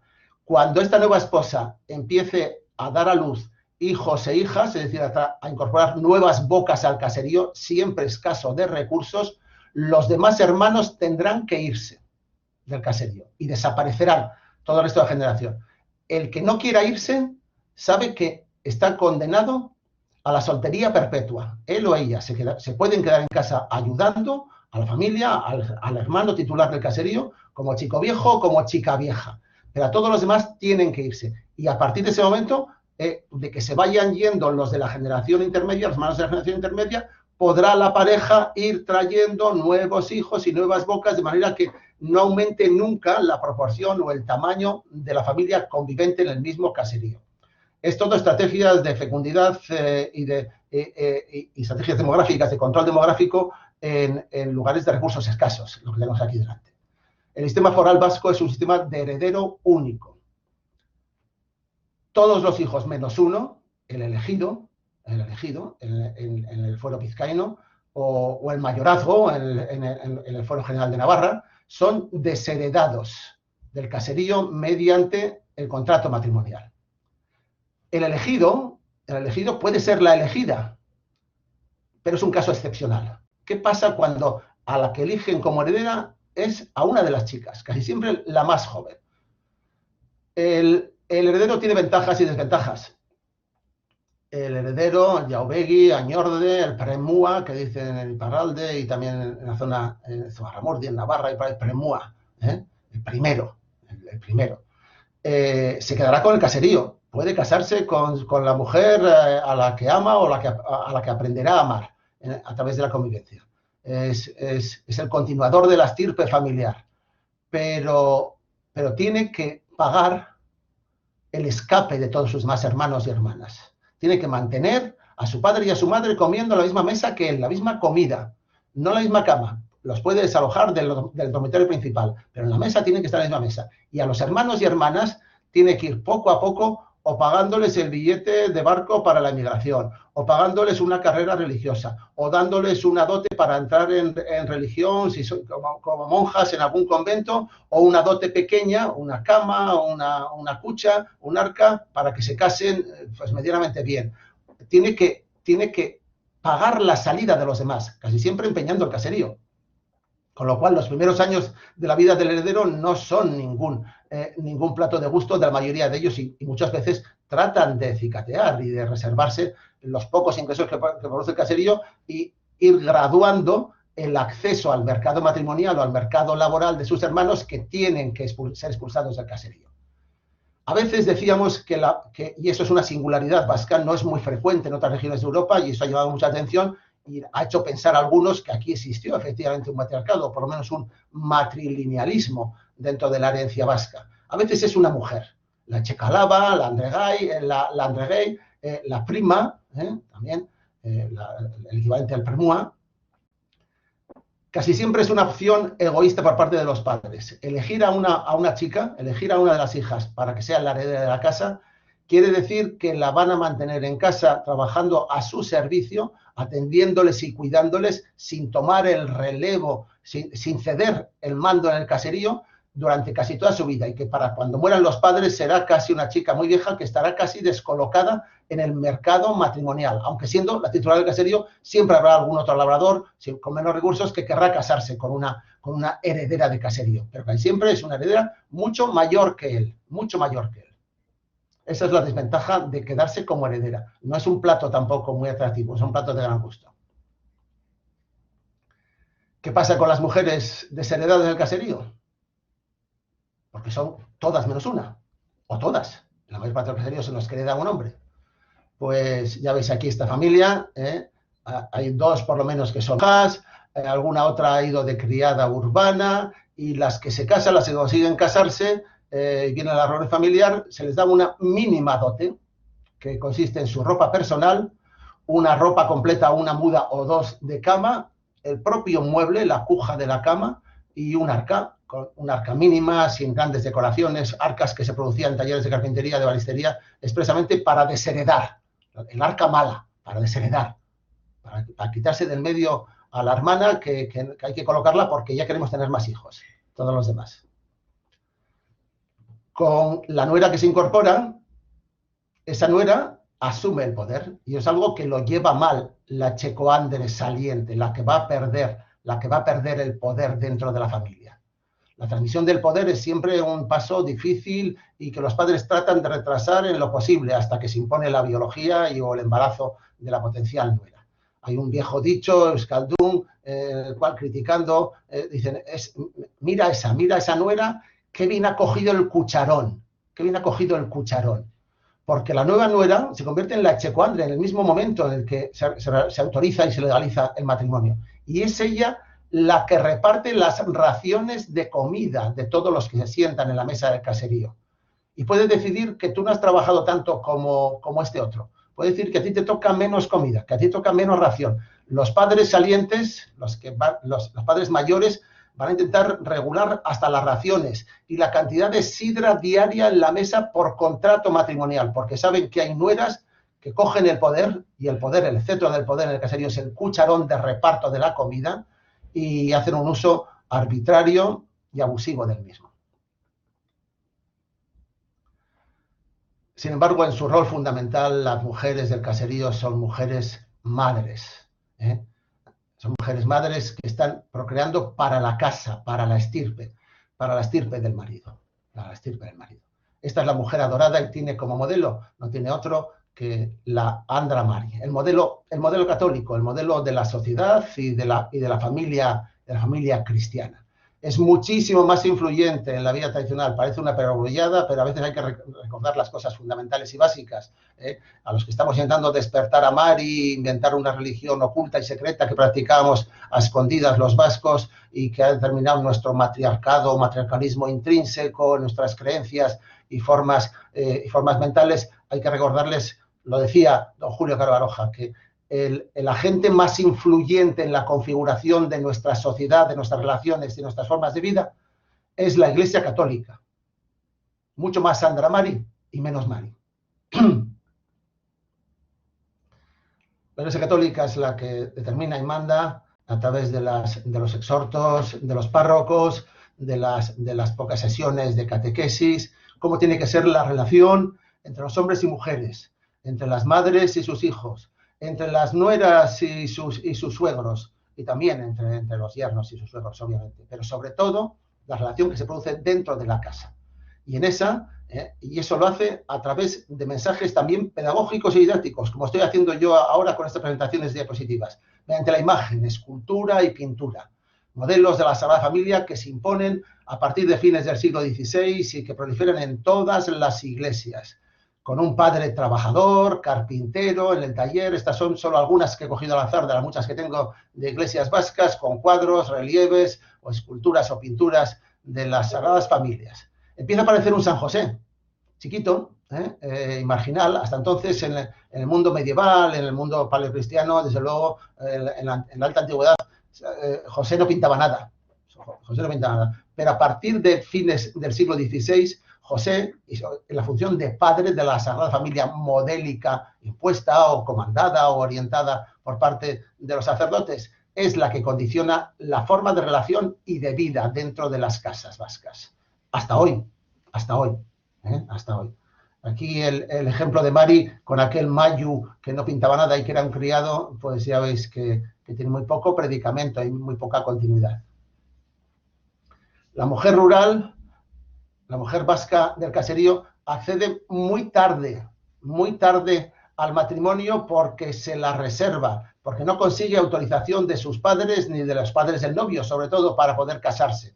Pero a pesar de ello procrea familias extensas. Hay muy pocos, hay casos documentados de plantas abortivas en algunos pueblos de Guipúzcoa, del Goierri y demás, pero como estas cosas de la etnografía las han trabajado sobre todo hombres, curas y sacerdotes en muchos casos, pues como para preguntarles a las buenas mujeres de los caseríos vascos a ver qué tipo de plantas abortivas utilizaban cuando tenían ya demasiados hijos y no podían mantenerlos. El resultado es que estuvieron poco difundidas casi con toda certeza, pero las mujeres vascas son madres tardías de familias muy extensas.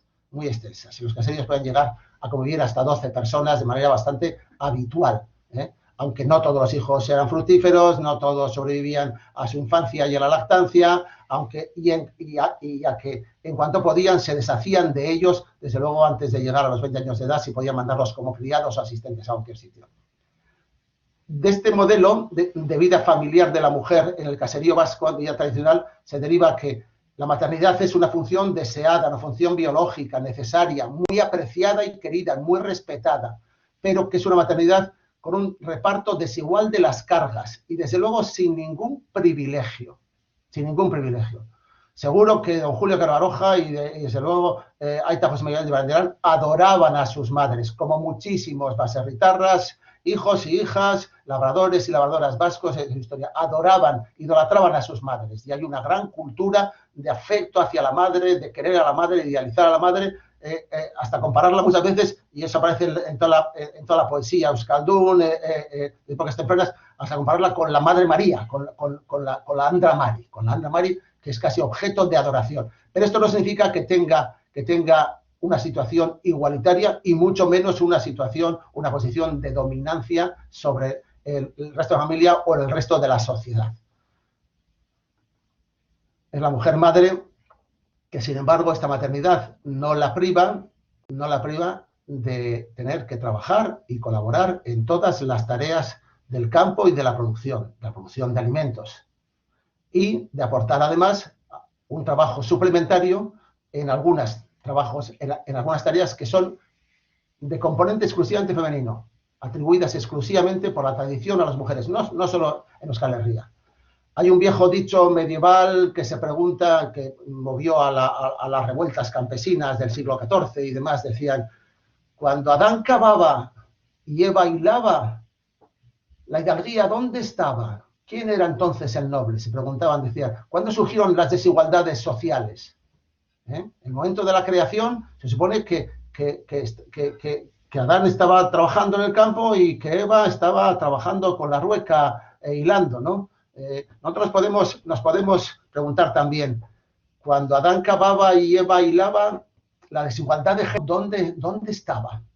¿Dónde estaba?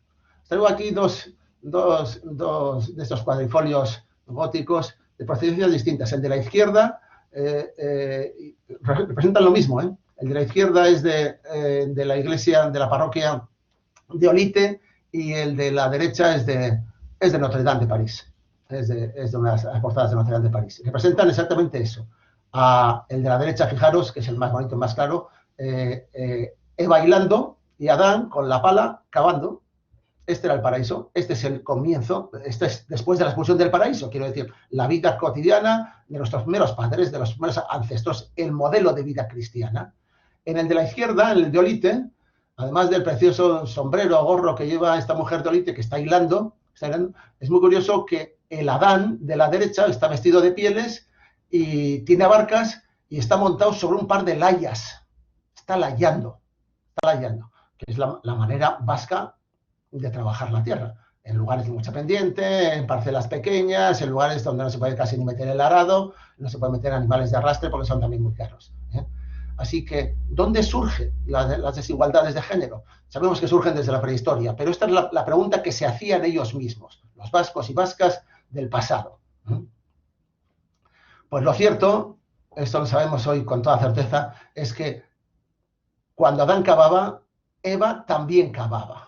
La Eva vasca también colabora en todas las tareas del campo, en todas. Lo hace a veces sola, lo hace a veces en compañía o asistencia de los hombres de la casa. Lo hacen hombres y mujeres de varias generaciones de la casa. Pueden estar layando todos los que tengan fuerza suficiente y tengan la capacidad o sean hábiles para mantenerse en pie en el trabajo de inclinar constantemente la espalda, clavar las layas, montarse sobre ellas, voltear el terrón, ir alineándolo y ir abriendo así surco tras surco. La mujer, estos son posados obviamente, pero recogen una realidad que sabemos que fue cierta. La mujer vasca colabora en las tareas del campo, las tareas productivas, más que las mujeres de otras latitudes. No tanto en Europa, donde es bastante frecuente el trabajo agrícola de la mujer, sino en otros lugares, sobre todo los africanos, en lugares del Próximo Oriente, sobre todo. En Extremo Oriente, hasta más que el hombre. Pero la mujer trabajadora en los campos vascos es una mujer apreciada. En el rol femenino se incluye en el paquete de obligaciones femeninas, se incluye el trabajo en igualdad con el hombre en el campo. En la cosecha, en cada uno de los momentos clave. Aquí es donde tengo que terminar esto y dejarme que inicie. A ver.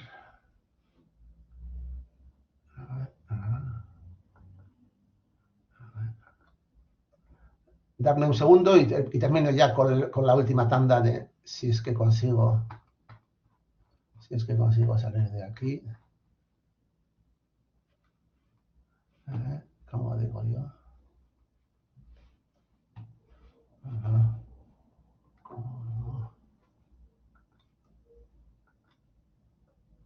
Aquí, a ver.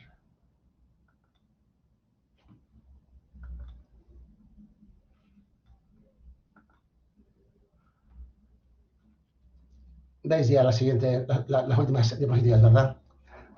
Hay funciones, sin embargo, que están reservadas a la mujer.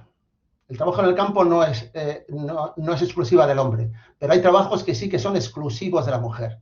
Y eso es algo universal. Uno de ellos es el acarreo, el suministro del agua corriente, del agua potable de la casa. ocurre en África, ocurre en Asia, ocurre en toda Europa, que la mujer trae el agua y esa es la más pesada carga y es una de las tareas a las que dedica muchísimas horas a lo largo del día, de todos los días del año, de todos los años de su vida. Se llegaron a organizar hasta carreras de erradas y pegarras, de mujeres que transportaban el cántaro vasco, como veis aquí el de la izquierda, que puede ser de cobre o de cerámica, como los que hace tan bonitos blanca en ollerías, o estas erradas, es decir, con el anillo metálico errado que llevan en la fotografía de la derecha. Cuando en la canción popular el tonto de Bartolo le pregunta y le canta Marichu nora soas, yo creo que tiene que estar Marichu harta, y que está a punto de pegarle un guantazo a Bartolo. Le dice, y tú, Rina, Bartolo, ¿a dónde quieres que vaya? ¿A dónde si no? ¿A dónde va una mujer que se mueve sola? En los campos, en las calles, en los muelles vascos, a carrear agua. Desde niñas se las enseña y se las instruye para llevar agua a la casa, en la rada, en la jarra, en la pegarra, en baldes y cubos. Esta es una función universalmente, casi universalmente femenina. Esta es una de las disparidades de género más netas y más nítidas que podemos observar, no solo en Euskal Herria, sino en otras muchas partes del mundo. Esta es otra. Fijaros en esta preciosa fotografía de Eulalia Baitua, de 1990. Son dos niñas en el río, con las manos frías, sobre la tabla, la piedra de lavar, mientras los chavales, sus hermanos, estos son jovencitos, pero también los mayores, estarían así, miran y las jalean, les hacen bromas, porque esto no va con ellos. Las niñas lavan la ropa. Las mujeres lavan la ropa. La relación con el agua es una relación casi exclusivamente femenina dentro de la casa. Y las mujeres confeccionan la ropa.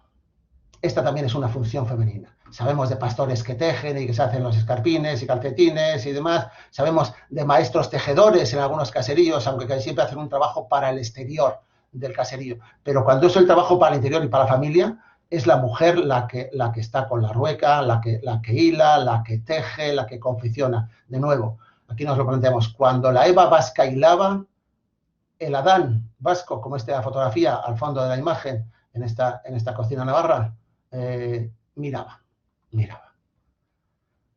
Hay trabajos que son exclusivamente masculinos. El pastoreo y en general el trato con el ganado mayor es una función masculina.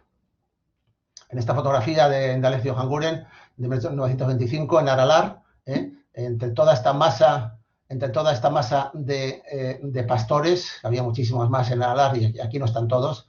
Tenemos fotografías de los pastores de Arraba, que hay hasta 100 y pico, los pastores de Gorbea, todos juntos ahí abacimados, oyendo misa, en comunidades casi íntegramente masculinas. Si está aquí Rosario, y por eso la ha rescatado con el círculo es porque ha subido a traerle comida, o ropa, o tabaco a su marido. Y noticias de casa a alguno de los otros pastores, decirle que su mujer ha tenido un hijo, que a uno de los niños ha enfermado, para traer las noticias. Las mensajeras son las mujeres, las que les proveen de alguna comida cuando ellos no pueden hacerla o algún ingrediente que les falta, son las mujeres. Pero mientras tanto, en la montaña, el pastor vive solo en comunidades masculinas.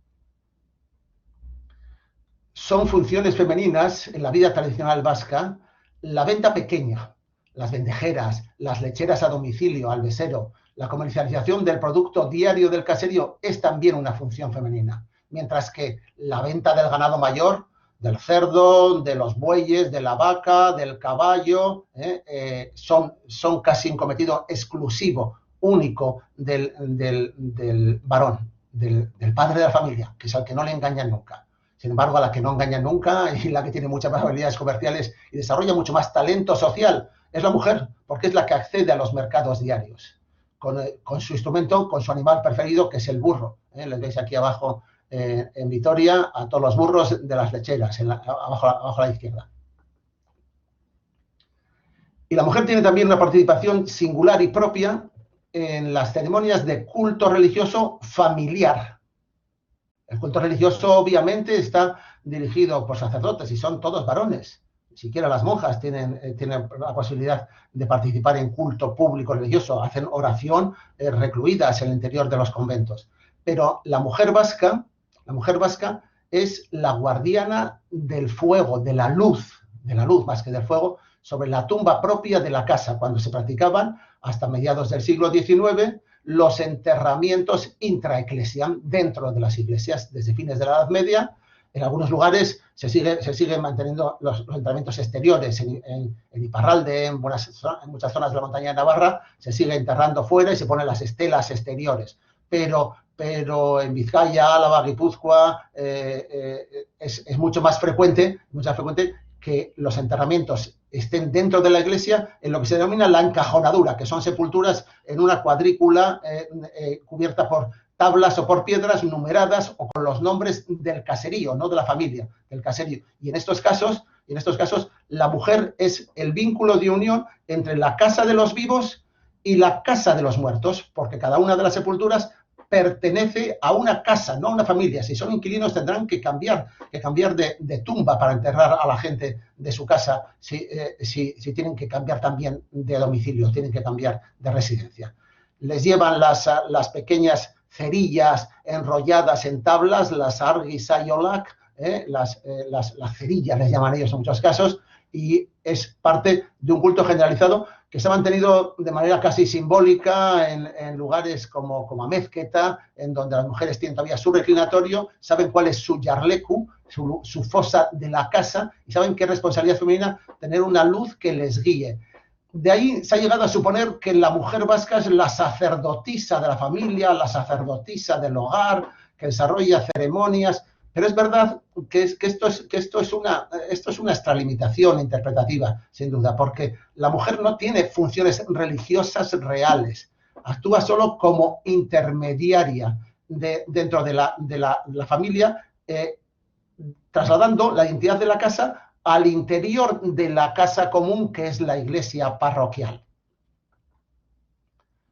La mujer es la guardiana de la luz de la casa, en la casa de los vivos y en la casa de los muertos, que están unidas por un cordón invisible o visible, que es el andavide, el gurutzvide, los caminos de difuntos, la sociedad vasca.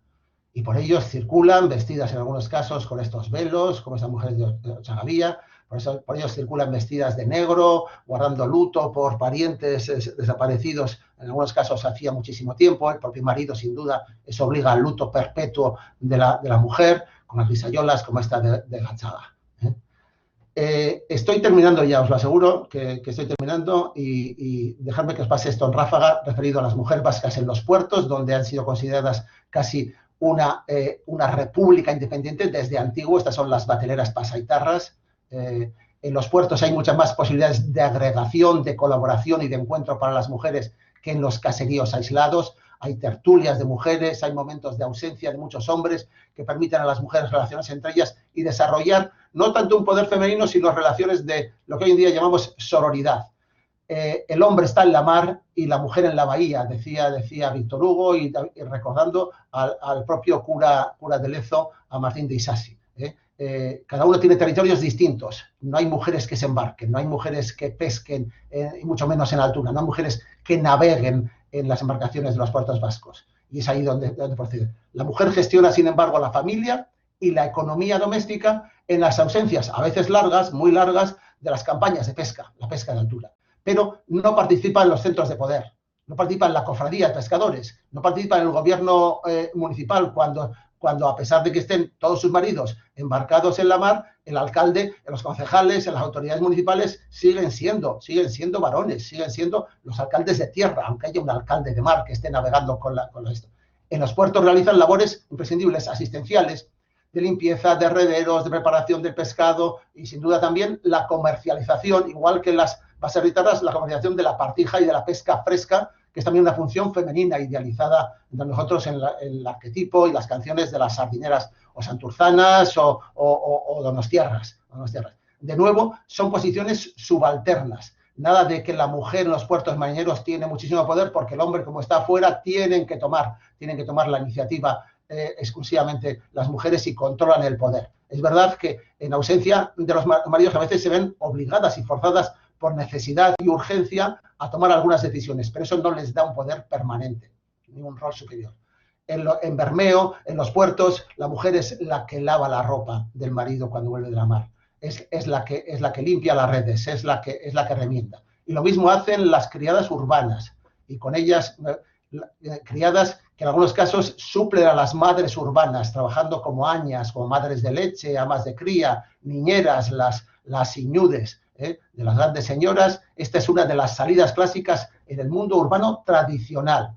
Es verdad que tienen en las ciudades o en los lugares, tenían lugares de convivencia superiores a los que pueden tener en el campo, el lavadero, las partidas de cartas, lugares de encuentro y de charla de las mujeres, lugares en los que surgen complicidades y solidaridades. Pero hay también trabajos que realizan preferentemente mujeres en las ciudades, como el arrastre de las embarcaciones río arriba en los estuarios, las sirgueras, que sustituyeron porque eran mucho más baratas las mujeres que los bueyes y sustituyeron a fines del siglo XIX a la sirga realizada con animales de tiro, que podían ser bueyes o caballos.